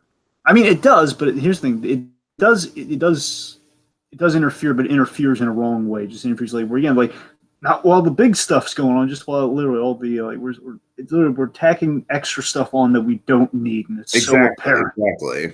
It was apparent to me in the theater too. That's a bad sign. Usually, I like giving the movie kind of like the pass on the first watch, but that's really bad when people in the theater. I love that. By the way, it drags the fuck on, man, because it's like we're literally like we're now like the third Easter egg has been found. We're kind of gearing up for the final battle a little bit, and we've got almost an hour left of this movie, man. And that's just one of the things with modern blockbusters in general, dude. I just like the action scene should Endgame being an exception, all right. Yes, you're darn too. But just generally speaking, it just bugs the crap out of me when we just go like at the end of the day, it gets to a point where you're just throwing shit on the screen. And that's kind of a problem considering that this movie's not great. But again, I feel like this movie is just kind of like it diminishes its returns the longer it goes on. You know what I mean? It's like genuinely, I feel like the first couple scenes are very, very good. The intro scene with the stacks and the chase scene, the race, like all that is excellent. But shit, as the movie goes on, it's like air slowly being deflated out of a balloon. You know what I mean? When all Maybe the I'm action too harsh on it, but it's just like I can just kind of care less about all this shit going on right now. It really is just a case of diminishing returns. I get where you're going. I get where you're coming from on that, but for the I would argue this though. I'd argue that when we have the grander when everyone joins the fight, when we have that moment, I would say for the most part though, again, it's more like one of those free. I think it's playing more towards the home release than it is the theatrical release. Where again, it's more like you pause and you say, "Oh, look, all these characters going to have in these moments." Where again, they are like have these IPs that are battling, and they're again I don't know if it's just me putting more. Okay, you know what I'm gonna like look at the final battle of Endgame, Dragon. Sorry about that, folks. But no, folks. What I'm getting at is what I'm getting at is during this action sequence, you can kind of freeze through, you can see some stuff going on there, and again, like they have the IPs, basically there's a novelty to it. I'm not saying it's high art, but there's a novelty, and I think that saves it from like kind of like general like war scenes in a movie. All right, but compared to okay, I'm sorry, Dragon. Look, like comparing the final battle in Endgame. We get so much character stuff in Endgame, even though it is just a final battle. You know what I mean? There's so much cool character stuff going on, like like Valkyrie and Spider-Man, Captain Marvel and Spider-Man, Tony and Spider-Man, basically everyone in Spider-Man. But you get okay. All right. The point being, what I'm trying to demonstrate to your Tiki is that yes, you're right. The difference is we don't have the dialogue. We don't focus on moments with characters like we do in Endgame, which makes that's what separates that from the rest in regards to all that sort of stuff. What we have here, though, is that we do have. Again, it's kind of like more almost like a Wreck-It Ralph sort of thing, where again it's like you freeze, like, oh, look who it is. It's a novelty that doesn't save it. You're right. It doesn't save it. Just a novelty. So again, I think it equates. Basically, it's like if there's a scale, Avengers Endgame is all the way at the top. All the way at the bottom is like your traditional CGI like battle scene, and this is in the middle. Like big beam in the sky type battle scene. Yeah, yeah, and this or like just like general war scenes. Fan Four Stick would probably be the bottom of the barrel. Yeah, like that, or again, like more like just like we have like a giant CG army scene. That's what I'm kind of more so referring to. But this again is like in the middle there, where again at least there's a novelty to it. Where again it's not completely pointless. Where again there's some you're paying attention more to the bigger, broader stuff. But again, it's like there's no you don't have any connection to it. It's more like the style over substance moment. Sure. Right. I mean, also just again, maybe we should talk about the Iron Giant before things get a little lost here. Oh man, okay. I don't know. I feel like it would have been a lot better incorporated if there was like at least a hinge of irony about it. Well, here's the thing. I'll agree with you to a point where I think there's like the bare minimum of Iron Giant stuff is there, so it's serviceable enough. But like, here's the thing: we do. Okay, Dragon. Mission statement of the Iron Giant movie. All right. What if a gun had a conscience and didn't want to be a gun? The gun had a soul, Tiki, but yeah. Soul conscious. What the fuck's the difference? Why are you great? I'm saying if you're citing the credo, get it right. That's all I'm saying. All right, I'm sorry, but you get my point though. It's like so basically in this he's just like he's laser beaming people left and right. It's just I don't know, man. It's okay. Well, first of all, again, the whole thing's based on Avatar, so people that aren't actually the characters, but they are guised in the characters. If you want to be like that, but more accurately, that doesn't really help the issue with me because it's still like iconography. Well, I mean, again, he's not turning into like the full gun, as it were, but he's just having the eye beams. And again, it's like he's going up against like kind of this, again, pretty much the autonomous bad guys, and there's sixers aplenty. Not really like it's. I don't know. I guess it bothers me more than it bothers you, dude, because to me it's just sort of like Just it's. I not think you're even, taking it a little too personally, honestly. I think you are. it's not even necessarily the violence. It's more so just the fact that it's like it kind of deduces the Iron Giant from like this really heartfelt metaphor into like just another ass-kicking transformer type robot. Well, I think they're just, okay. I think they're just using the Iron. You're right. They are using the Iron Giant to serve a purpose. To that extent, I agree with you. That the Iron Giant, again, at the very least, if they're going to pick something, might as well pick something that kind of represents what they're going for here. Is like kind of a universally loved object, which again, is this way, shape, or form is the Iron Giant. And to be fair, we did give the Iron Giant kind of a moment in the sun there where he helped save the day. I'll admit there are a few moments where I wish they would have plussed it. I think would have facilitated a little bit better. Like, like when he's basically, like, again, I wish he would fly, for example. If he flew, I think things might help a little bit with the whole Superman. Basically, if they played into the Superman angle, which we kind of hinted at with the Christopher Reeve stuff earlier on. We kind of maybe played the Superman theme when he kind of does the bridge thing. Because remember, like Christopher Reeve, when he kind of became a bridge for the train that was passing over him, and they used him as a bridge here. I wish they kind of played the Superman theme, or at least kind of that would have been like more of an emotional touchstone to who the Iron Giant is. But again, also serve the purposes of the movie. But again, they kind of tried to circumvent that with the whole Terminator, melty thumbs up thing. Again, I'm sorry, but I just pacing wise, I can't get over the fact that we're already at the big battle and we've got like 45 minutes to go. Also, it's already passed, but again, it's like who can really tell at this point? There's you had like you saw the mask, you saw the Halo guys, you saw Spawn was there earlier on. We saw kind of our DC brigade of, oddly enough, the Batgirl and the Joker kind of fighting side by side, which is a sight you don't see every day. That is an odd combo. But again, you got to admit this is really cool. The DeLorean in a war zone, that's kind of cool. Yeah. And again, also I meant to mention. So Ty Sheridan was actually Ernie Klein. He drove in the DeLorean, and he allowed Ty Sheridan to drive the DeLorean.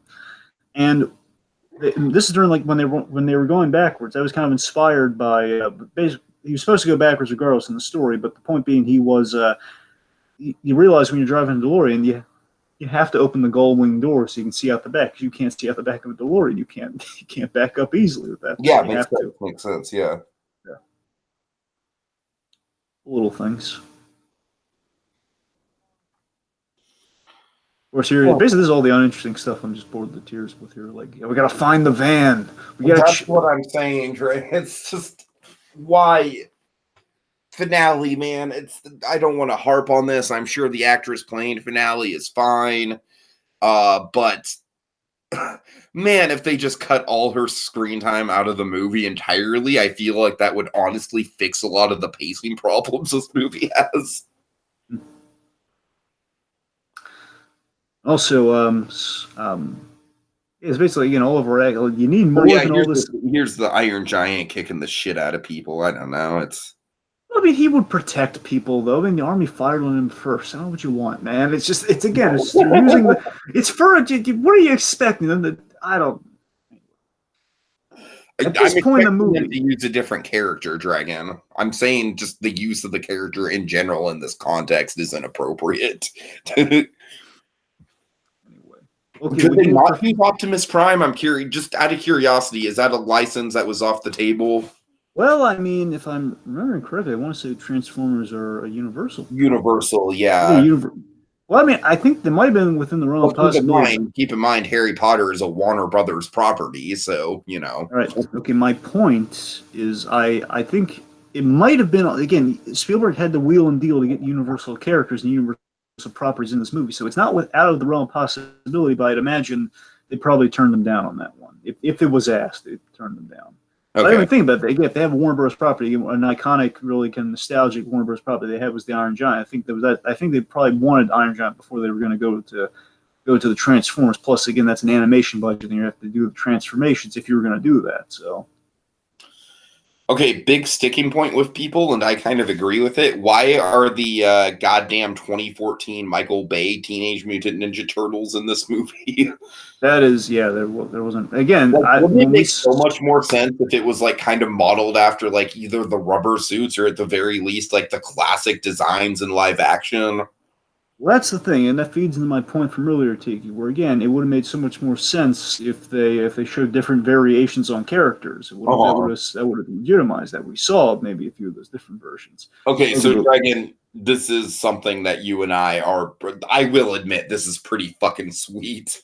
You know me, I've been dying to see Mechagodzilla. You and I both, my friend. You gotta admit, again, your Iron Giant thing aside. Partial to Mechagodzilla. Your Iron Giant thing aside, you gotta admit this is pretty cool. Iron Giant versus Mechagodzilla. Okay, come on. Iron Giant versus Mechagodzilla, I have no problem with because it's robot on robot. All right. Really, mostly it's the Sixers getting killed in the damage. Mostly because, like as you pointed out, Dragon, some of the Sixers could potentially be slaves. All right, that's the only thing that bothers me. Again, it's not like they're being hurt. It's a game. They don't have the sensor suit. They're all fine. Okay, fine. They don't like what they're doing. That's a fair point. You're right. That's a fair point. Anyway, okay, so this Gundam, though, Gundam, it's pretty cool to see Gundam. Not really much attachment there for me. I don't have much attachment to Gundam either, but like someone who just kind of grew up with like Toonami, like, hey, there it is. Yeah. That's what I'm saying. Again, you're fair game. We're pretty much even keel on that one. That's But oh my god, oh my goodness, yes, just Mechagodzilla. Of course, when he just falls on, they all go red. That's cool too. By the way, little fun fact: they actually played the Godzilla theme when Mechagodzilla showed up. Yeah, they did that before the actual MonsterVerse movies did. Yep, yes, indeed. So of course, we paid off the whole any robot for like 2 minutes idea with the glove.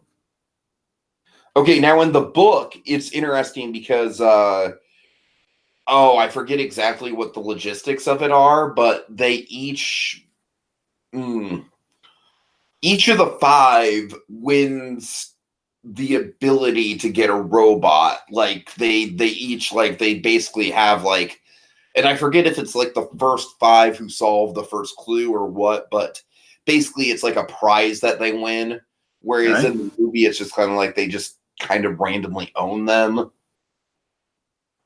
With H it makes sense because H is doing, they already established the Iron Giant very, very early on in the movie, but I'm sorry, it's unfolded already, but I gotta know, and you'd be the expert on this one specifically.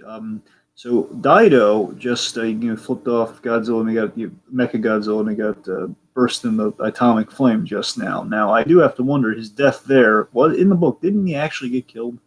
Show got killed.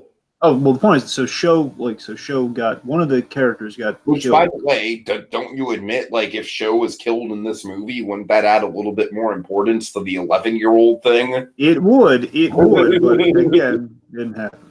Yep. Also, this is a little thing here I kind of noticed. Randomly in the book, it's not Show, it's Soto. Oh, that's weird. Also, if you notice, when Artemis threw the monster ball grenade in there, her birthmark came back on her avatar, which is basically that's kind of like a screw you to Sorrento saying, "Hey, it's me, the one you threw in the loyalty center. Take that." Right. Or just in general, like, hey, it's me. Your whole IOI thing, screwed my life, my father, all that stuff. You want to take the abridged version, which apparently this movie is. I just started Gnosis just now. I love that IROC has like a very themed plunger to his TNT. He's just got very much all skulls and everything. I love he's going for the personalization. I love it's not just like a classic video game like TNT, like plunger and explosive device. It's just that. I got to admit, Dragon. As much as I give TJ Miller shit, and really the stuff that I give him shit for is in the past at this point, so I should get over it. But IROC is definitely one of the more entertaining characters he's done in quite a while. That is true. I love that. The Iron Giant thumbs up. It works okay, I guess. Yeah. I don't really have a problem with it. I would have killed for a Superman reference somewhere in any of That's what I'm saying, man. I feel like if instead of the thumbs up, we got Superman, that would have worked a lot better. Or at the very least, something I haven't seen before. The Iron Giant, again, with basically that bridge pose he's doing, that's from Donner's Superman. They could have played the Superman theme. That would have been great. Right. By the Oh, way, yeah. Dragon, randomly in The Secret Life of Pets 2, just to age this podcast a little bit, the fucking Superman theme is played. Oh man, that makes me a little sad. It's don't go see Secret Life of Pets 2, Dragon. Just a little tease at movie memoirs. Oh god! Oh, you elected to see that instead of the other? Oh wow! Okay. Well, the way I see it is that we're both going to have a train wreck from this week to talk about on Yeah, the you're right. Yeah. Oh yeah, that's a good way of looking at it. Yeah, that's a good idea. All right. Okay. Anyway, sorry, getting back on point here. Granted, I don't think my train wreck's as big of a one as yours. Yeah, I'm hearing doom, but I gotta see it, man. Anyway. All right. So where are we? Right now, we're at the big sacrifice between. Not the sacrifice. Basically, he's going to be shooting her to save her from being discovered in Iowa. Oh, right. Yeah, this is a good payoff here, and also I meant to mention this too when the battle started. But again, we had the full payoff of Zeke, coining her phrase like, "We got to risk it all to save the game, guys. Got to risk zeroing out," which was what she said to him at the very beginning there. So. Mm-hmm. Well, a fun detail there. The Sixers, again, I know it's an obvious detail, but the fact they're Sixers because they have 6 digits and they all begin with 600. So Sure. 6, right? 6,000 something if you want to be accurate anyway. I do like the moment where Sorrento is trying to find her and it's like a very narrow miss. That's a good moment of suspense. Yep, and again, he did save her bacon there, Z. Mm-hmm. Yes, the holy hand grenade. Did have a good payoff. Saved it for the very end. No, that's the thing, Dragon, is like I feel like the Zemeckis cube is such a cool concept that they kind of wasted it. Yeah, basically, I remember the Zemeckis cube essentially is like that moment from Galaxy Quest with the 13 seconds. It's pretty much, it's right. The, I don't know. I feel like the Zemeckis.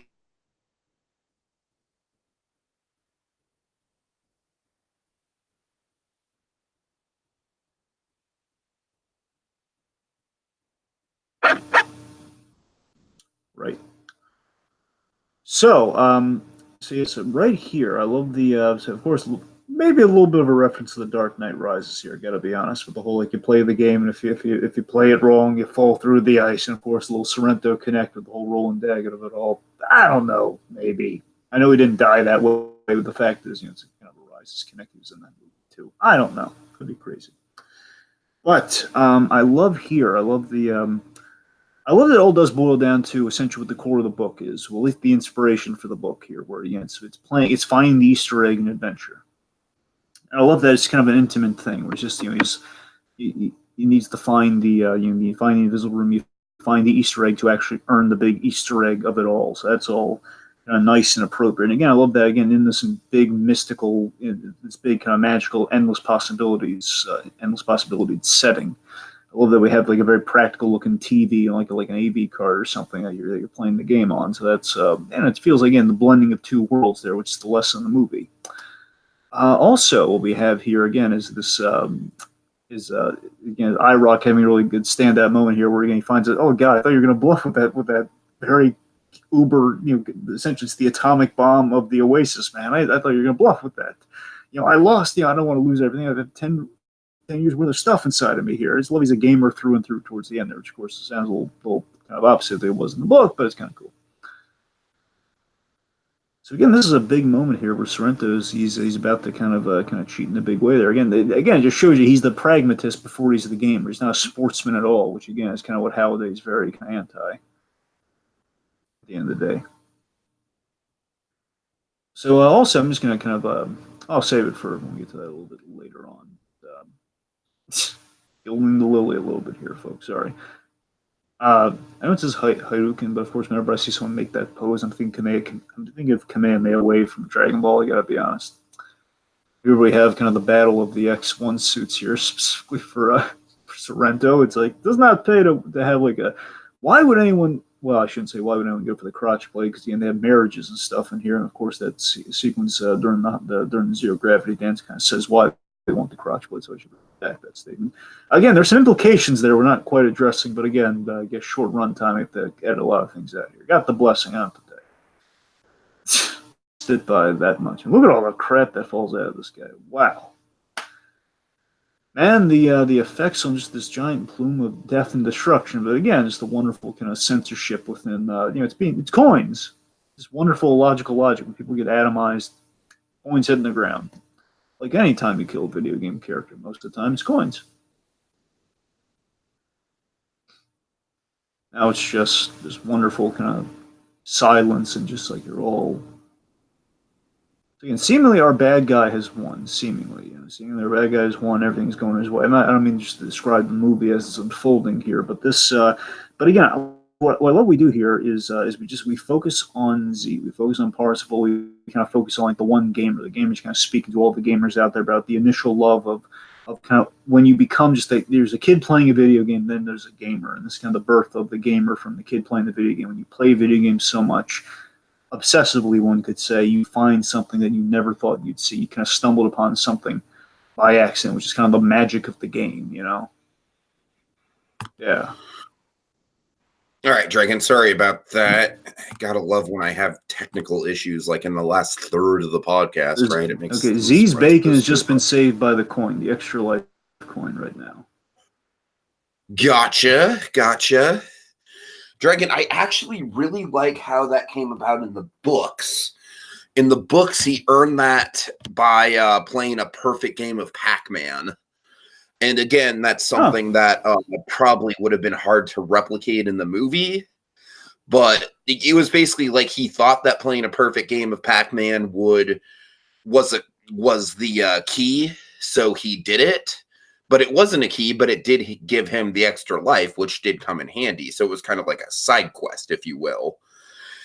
Also, I just wanted to basically what I was getting at right before I dropped is the whole thing with the adventure cabinet in the on the ice and everything. That is definitely one of the set pieces that is lifted straight from the book, and it does please me that just people playing a video game is an element of this movie in some way, shape, or form, because a lot more of the book revolves around stuff like that. It was a bit of Rise's irony, given that again, if it was in the book, it came before Rise's, but still, it's just kind of ironic given how that turned out. And we have Ben Mendelsohn who played Roland, who played John Daggett in that movie, so it's kind of funny. Also, so by the way, so the van here, I shouldn't say van, the mail truck. So the mail truck was chosen because the RV that he originally H was supposed to drive or B, in the books, yeah. Yeah, and that's the thing. So they wanted to make it again because they wanted to manufacture a big chase sequence. They couldn't, they had to outrun things. Yeah. It had to be something sportier, so it had to be something faster, which made a mail truck. Olivia Cook, I gotta tell you, Olivia Cook, she's so darn precious. She's like, oh, come on, just give me a hug. It's adorable. I don't know, might just be. Basically, here's what again, we're getting to the heart of the whole movie. Again, this is the frustrating thing about the movie. We have these beautiful Spielbergian, I dare I say, moments where it's fully realizing the source material. With the whole again, thing. It's just especially in the third act of this movie, the tone is just like, tone? What is tone? This movie should be 2 hours. Well, basically 2 hours, and the only stretch it should be is like the credits, which let's say 2 hours and 8 minutes, right? 2 hours, 8 minutes, 2 hours, 10 minutes. Sure. Exactly. So let's just say it should be 2 hours followed by however long the credits are. Dragon, 10 minutes should have been cut out of that movie. You know what the 10 minutes should have been? All this chasing. The finale stuff. Literally cut an entire character out of the movie and it works better. True.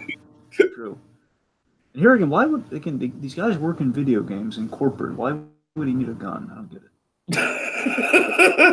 it. Why would this man who's like, give me your gun, like, why would he have a gun? I mean, what? They're not an actual military. Dragon, oh my god. You know what I just realized? I'm literally jumping on this right now. This is Spielberg. This might be silly, and I'm probably reading into this, all right? But just like, hypothetically... Oh, yes. Let's say that this is Spielberg trying to make up for the sins of the E.T. special edition. Yeah, I know you're talking about. Yeah. That ain't no walkie-talkie. Oh God, you're right. But in all seriousness, so again, like the problem is, well, we have that opposed to what we have right now. Where again, it's a really kind of lovely sentiment on like what basically the leap from a kid playing video games to a real gamer when you find out like an Easter egg, kind of falling in love with the video game as a concept. Like all that stuff I think is lovely and realized for what Ernie Klein intended for with his book, and that's Spielberg kind of really representing the source material really well there, what I can tell. And it's all again, all of this is wonderful. But the frustrating thing is that okay, so now the climax. One, the climax is pointless in itself. Secondly, big the time. climax is even more pointless with the fact that literally he won. What are we doing? It's totally. We're dragging it out. But this to me is the most pathetic moment right here, where he's like, don't you want it? Like, come on! I mean, yeah, they're trying to make it funny, but it's as stupid as all get out. Really? You have more of a problem with this than I do. I gotta be honest. It's just stupid.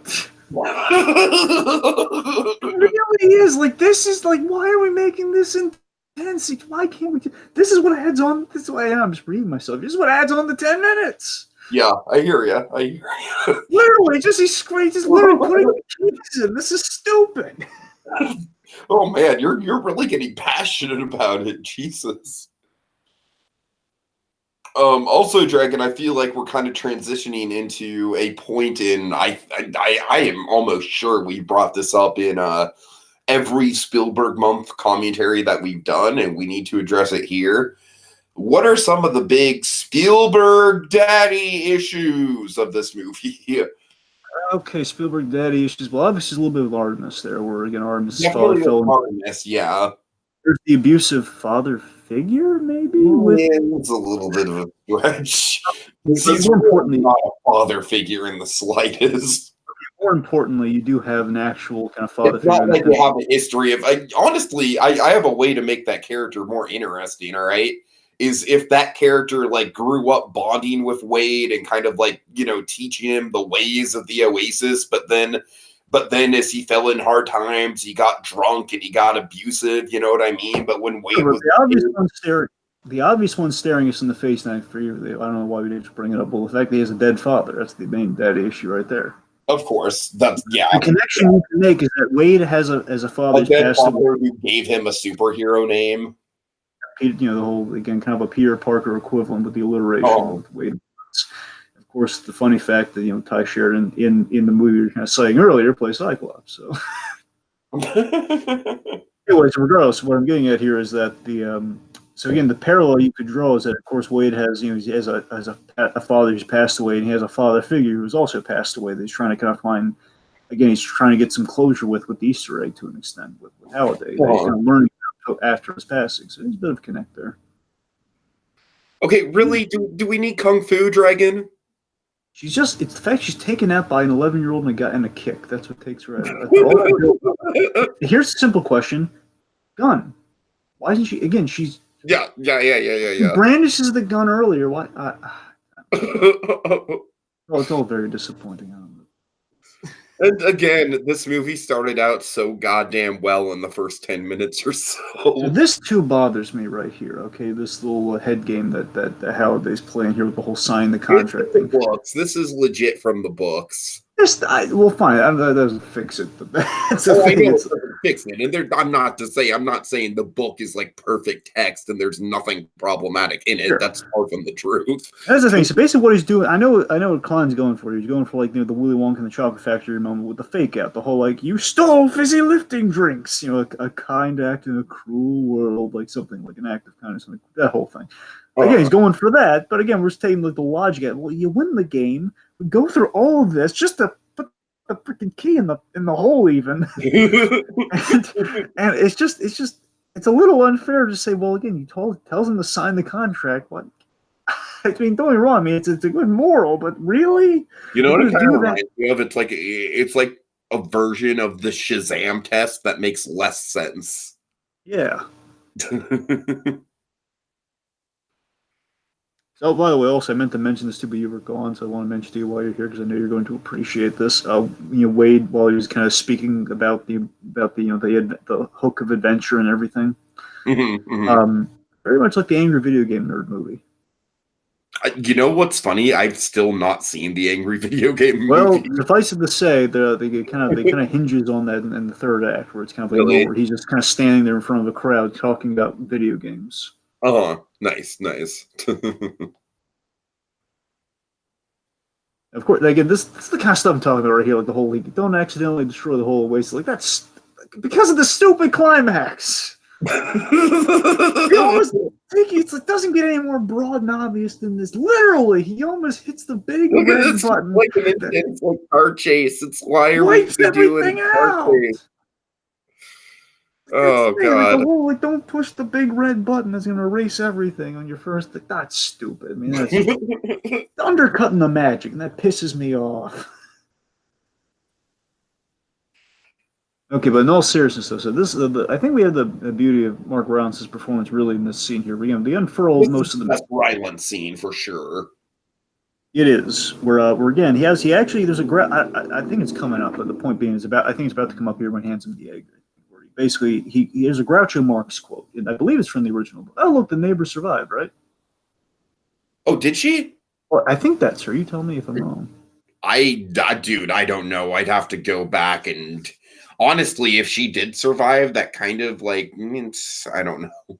Okay, well, what I'm getting at is he's about to cite the Groucho quote, which I believe is in the book. I'm not entirely sure. I mean, at the very least, they work in the movie, where the Groucho quote is, painful as reality can be, it's the only place where you can get a decent meal. And again, I think it's a lovely quote to cite, in essence. Again, it's paraphrased within the movie, but it's the end of it is pretty much verbatim what the Groucho quote is. And again, the essence being, real is real. It's kind of the almost perchance the dream lesson of like, the reality is reality. There's some things, again, basically you can't taste in a game. You can't feed in the game. Also, like another Batman episode I can't tell you about yet, but yeah. Point being, it's like again, it's another again, it's the fact there's some things you can only do if you're in the real world. Again, as glorious as it's only it's only like 2 of the 5 senses to an extent. Really, if you have the X1, it's 3 of the 5 senses semantics. But yeah, it's a lovely sentiment. Just kind of epitomizes for kind of like a really kind of again from like a Halliday who's kind of learned to kind of saved all his true wisdom for the end of the game. Essentially, it's like for anyone who's dedicated this much time, he wants to caution that person who dedicated so much time to this game. Don't let it consume you. That's essentially what it's kind of a good message that he has at the very end for him. Mm. Also, I'm going to rant about something else here. So I love this comeuppance for Sorrento here. You know this, Francis. Of course, that's in spoiler cast. I love that Sorrento, he has the gun. Why is the gun stupid? But the point is, he has a gun. Goes in there about to commit murder in front of all these witnesses. Again, kind of dumb, but doesn't matter. The fact of the matter is, I do have one defense on that, and it's not a good defense, but it's like at this point, Sorrento, his kind of like transitioned from like a smart, smarmy corporate bad guy to like the bad guy that his avatar sort of represents. Gotcha. Okay, okay, at least. He doesn't necessarily make it good. I just think that's sort of the intention. Oh, I get you. That makes sense. But anyways, regardless, what I love here is like him pulling the gun on Wade. There literally has the guy dead to rights, but again, he sees him with the Easter egg, literally the symbol from Adventure, the symbol of what the whole thing's about. The symbol of again, he's kind of falls in love again for like that again. What he kind of fell in love with Halliday in the first place with the whole like again, he was interested in games at least at the very beginning, and that reignites the spark that he had for a mere moment, and that's what hesitates him long enough before he gets arrested. I love that being his comeuppance. That's a perfect comeuppance for Sorrento, where again it's about this guy who lost his soul in trying to market gaming, but again the pure soul, like he won. Baskin, he found something no one has ever seen before, and you got to see in the reflection of the visor. That's really cool. And then we undercut it with the stupid climax BS. Just again, to me, if I had as much as I hate the little like the key thing is that whole climax. I had to pinpoint one exact moment. That's how we cheapen that comeuppance coming up here. Yep. Before we get there, I do love this moment. Mark Rylance here says, "Thanks for playing my game." And when he's asking, like, "Are you like what are you again? If Halliday's really dead, what are you?" He says, "Thanks for playing." He doesn't answer him. He says, "Thanks for playing my game." Nice. And you know what? I honestly think that is a minor improvement over the book, because I feel like in the book they go a little bit. I'm not saying it's a bad thing in the book, but they definitely explain the projections in a way that the movie leaves a little bit more ambiguous, and I feel like that kind of adds a little bit more gravitas to Halliday. Speaking of which, you want to know how Morrow factors into the book? Oh, hold on for a hot second there. I want to talk about this. We'll talk about Morrow. Okay. Have a scene. Yeah, because he is coming in. Yeah, so right now, Morrow's, he's basically, this is a really good defining moment here. As like a moment they kind of talk to Ogdemark, that shuts the doors here. Because, the lesson he just learned from Halliday, real is real. And it's the fact that, I'm not Halliday. I'm not going to be, again, the whole big point we have, we seem to have two diverging points. You can become Sorrento, you could become Halliday. He finds his own path there where he doesn't become either or. He becomes a little beyond Halliday here, where, again, he's embraced the games, but he also embraces the real world with the girl here. And, again, symbolically and visually, he achieves balance with the strings that he's held up by too, but the girl and the strings, and that kind of like the old Hollywood kiss he's got there while suspended by wires. So again, I think it's all kind of a nice moment. Anyway, so yes, let's talk Og.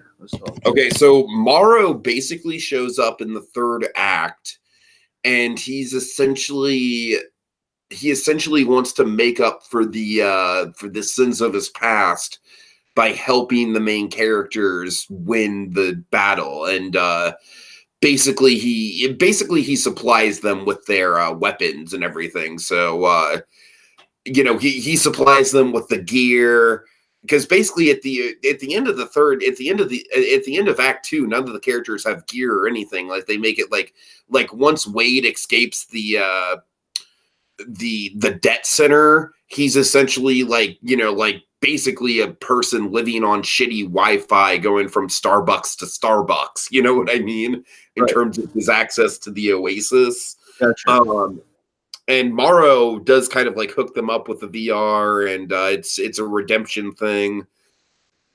I definitely think the Robot Butler is better, but by the same point, I appreciate in the books that we get to see a lot more of Morrow the man, as opposed to Morrow the weird plot device, who, while the robot design is cool and it's a fun character, I just think it's a little bit convenient that, Robot Butler just happens to be hanging out trying to give these kids tips. I don't know.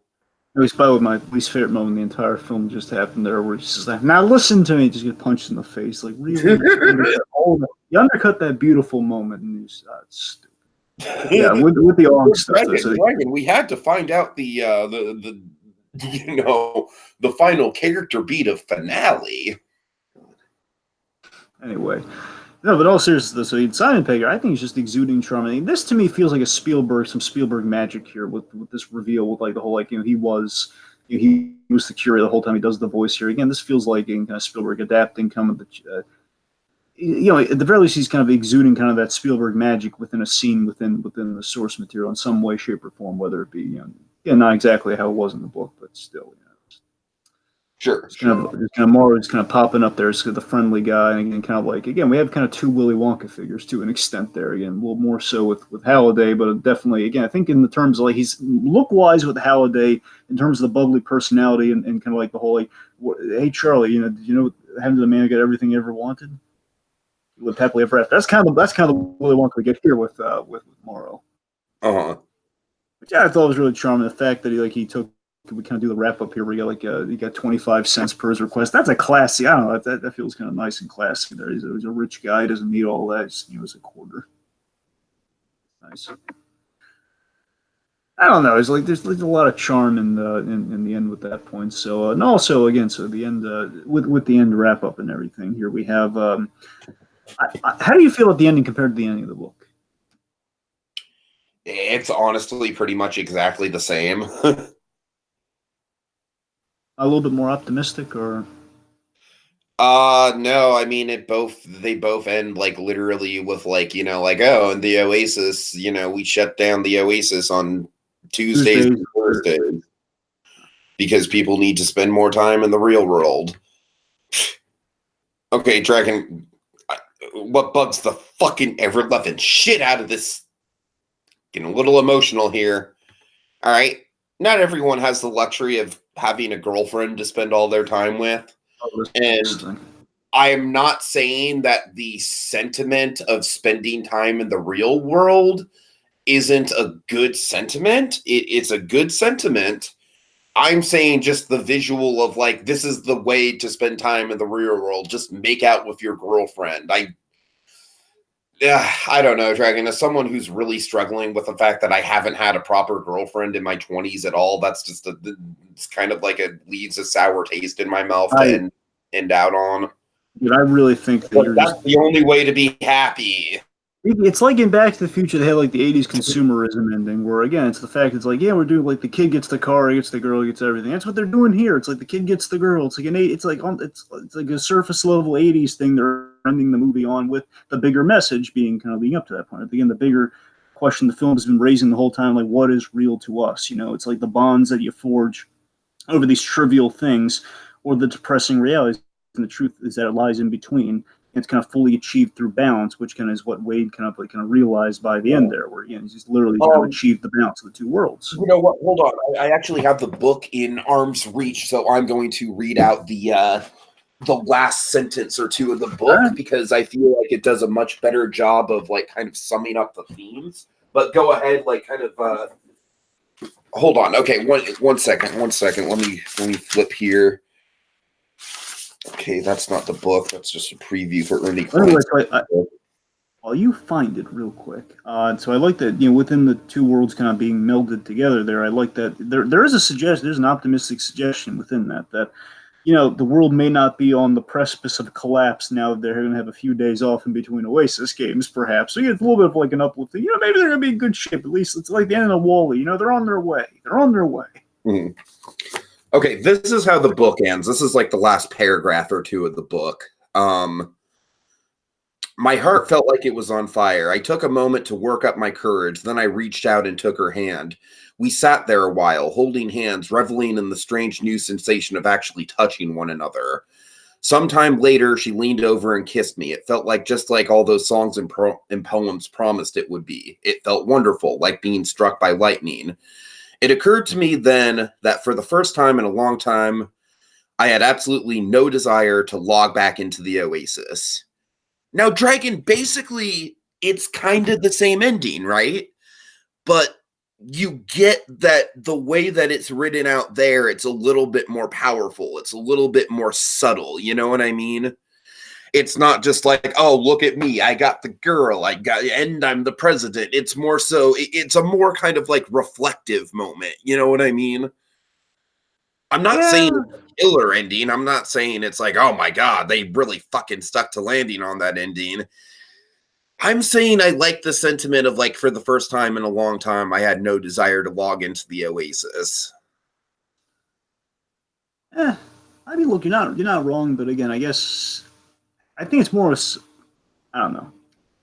And obviously, you obviously have like a personal stake in it. But beyond that, though, I do feel that it does have, I mean, if you want to talk about how it objectively might be a wrong way to go, then you could say that against because of the whole I love you thing, maybe throwing some things off there. Maybe is it as earned as it is? Or do you have to just make peace? It's like almost the Disney philosophy of like, you can't marry a man you just met. Okay, and keep in mind, Dragon, another thing to give context to is the fact that the end of the book is literally when they meet for the first time.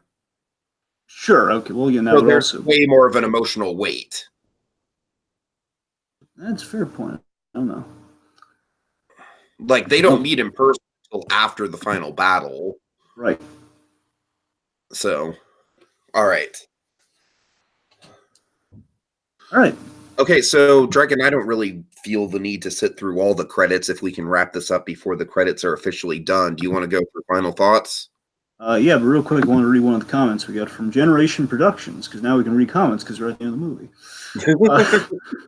It says, what I don't get is why they combine the DeLorean with Kit from Knight Rider. Basically, why does it have like the Kit lights? I mean, honestly, Generation Productions. I can explain that. It's just in the book. It's kind of just like sort of like a pop culture smorgasbord. And honestly, the book does a lot more heinous things than that. The book, there's that one famous passage of the book, Dragon, where it's like, oh, it had this from this show and this from this show and this from this show. It's like the book is much more excessive in like combining pop culture stuff. Yeah, and also again, Ernie Klein kind of now has a car that kind of reflects that, being had a DeLorean, he wanted to kind of soup it up in like his dream car, which he eventually did. So that's kind of the main reason why, I suppose. Like, anyway, so final thoughts. Yeah, would you like me to start or you? Yeah, you can kick it off. Yeah. Okay, well, to keep it simple, so this film and look, in my opinion, I think this film and the source material, for the most part, yeah, I think it's got it. Here's the thing: it got its money's worth with Spielberg, but I feel it may have stuck the landing more if it was a film Spielberg brought to the table. I think that's the X factor you're referring to, Tika. I think that's what stops the film. I think that's what halts the film for the most part, at least to me. I feel that it wasn't a if Spielberg. I don't feel Spielberg felt passionately about the movie. Like, he didn't bring it to the table. I think that's why the film is kind of wavering in a few areas. I think that's why it's. There's also a question like how much Ernie Klein, he signed off on everything. But the question is how much is Ernie Klein stupefied by the fact that he got his way? Like, oh my God, Steven Spielberg's directing my movie. Am I going to tell him how to do it better? No. Sure. And again, he co-wrote the script with somebody. So again, he okayed these changes, and the rest of it was kind of facilitated by Spielberg. So again, it's like making some realistic changes. Basically, took a second draft to his story, and I mean, he was satisfied with it. So I mean, it's a complicated issue in terms of that. Again, I haven't read the book, so I don't know how, in my opinion, how much better or fleshed that is. Again, the very least, it would give more context. It's really interesting, Dragon, because honestly, there's stuff that the book does better. There's stuff that the movie does better. It's a very, very interesting sort of book to movie thing to compare. Precisely. I really don't think there's a definitive answer either way.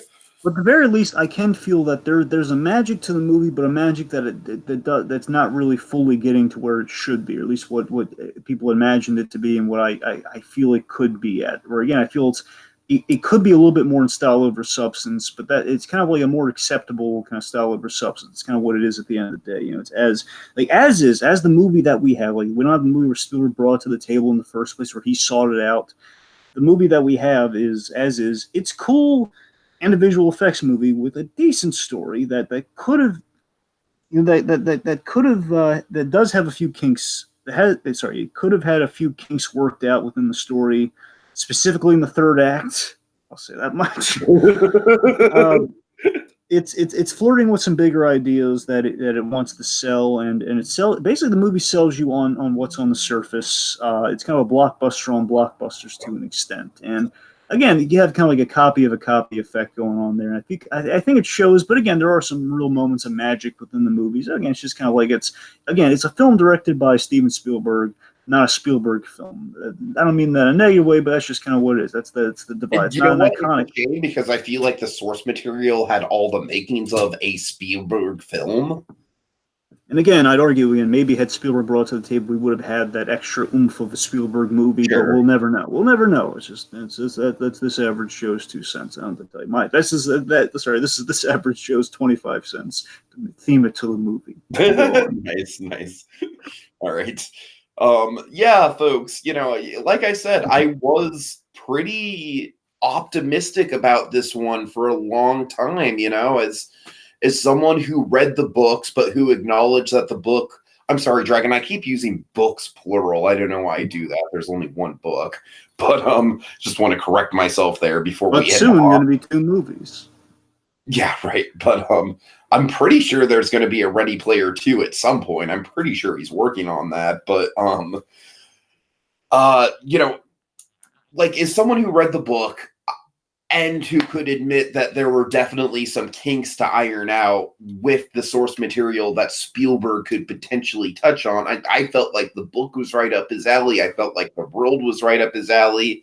I felt like the characters were right up his alley. And I don't know, man. Again, it's like, I feel like at the end of the day, Spielberg was maybe just like, I hate to say this, Dragon, but I feel like it might have been a generational thing for him, you know? Like, I really strongly feel like, now that you bring it up, Edgar Wright would have been the perfect choice for this source material. He really would have been, because not only would he have brought a visual flair and a smart script, but he also would have much more understood the culture that this film is going for than Spielberg does. You know what it might be, Tiki? I'm sorry, I hate to interrupt your thing here. I'm terribly sorry. No, go ahead. Just compliment what you're saying there. I think at the end of the day, the difference is Spielberg doesn't. It's not just a self-referencing thing. I think it's just Spielberg. He's too humble a guy to direct a movie like this. He's too out. So he tries to distance himself from the pop culture of it all. Right. Much. He just might not have been the guy to do the movie. But they looked at him in terms of making a movie, but not tapping into what the movie's tapping into what the source material is really about. Not what it's really about. I think he tackled what it's about with the adventure of it all, but he didn't tackle what kind of how to realize that with all the other references and such. Mm-hmm. So really, folks, it's an okay movie for what it is. I'd rank it as maybe a low 6 or a low 7 or a high 6. But really, it should be so much more than that. Were you a high 5? For you, a high 5? No, I'm asking the high 5 in the. No, it's a dumb joke. Never mind. Go on. Oh, I'm sorry. What would your rating be, Dragon, out of curiosity? Well, I mean, I was just joking about the high 5, thinking there's a high 5 within the. Oh, gotcha. Anyway. I mean, look, I don't know, right rating-wise, I'd agree with you. It's either 7 or 7.5, I'm being frank. Okay. Honestly, on a rewatch, it's probably between a 6.5 and a 7, if I'm being really honest, but I mean, I don't know. All right, Dragon, I feel like since we have literally all the names of the movies we're going to be covering in the intro, it's not necessarily inappropriate to hype up the next one, and I feel like the next one kind of deserves to be hyped up. Yeah, it's definitely the folks. If you need a film to English dictionary for slang for a mixed bag, I think next to that image you're going to find AI. Oh man. Okay, Dragon, I have childhood trauma with this movie. Severe childhood trauma with this movie. All right? This movie literally emotionally fucked me up for days. You know what's funny? Just because we didn't mention it all during the commentary because we got sidetracked with the Iron Giant stuff. We had Chucky in this movie. And that's my childhood trauma. So let's go on to your childhood trauma. It's fucking Chucky. Okay, now we've mentioned it. Continue with your points. Realize we didn't bring it. All right. So, Dragon, basically AI, especially Act 1. Act 1 is where all the traumatic childhood stuff happens. Once we get into the Jude Law's the sex robot thing, I'm like, Jude Law is comic relief. It's fine. We're fine. But Act 1 is just, Dragon, I'm going to have a really hard, I'm going to be squirming in my goddamn seat in Act 1 of AI, all right? That's, Dragon, I have 3 words for you to the audience to hype up my unnerve for this. And Dragon, you know what this is, all right? The pool scene. The pool scene. The pool scene, Dragon. Oh, man. All right. So, yeah, that will be next time when we cover Spielberg month. Until then, folks, stay tuned when we embark on another flight of wonder aboard Spielberg.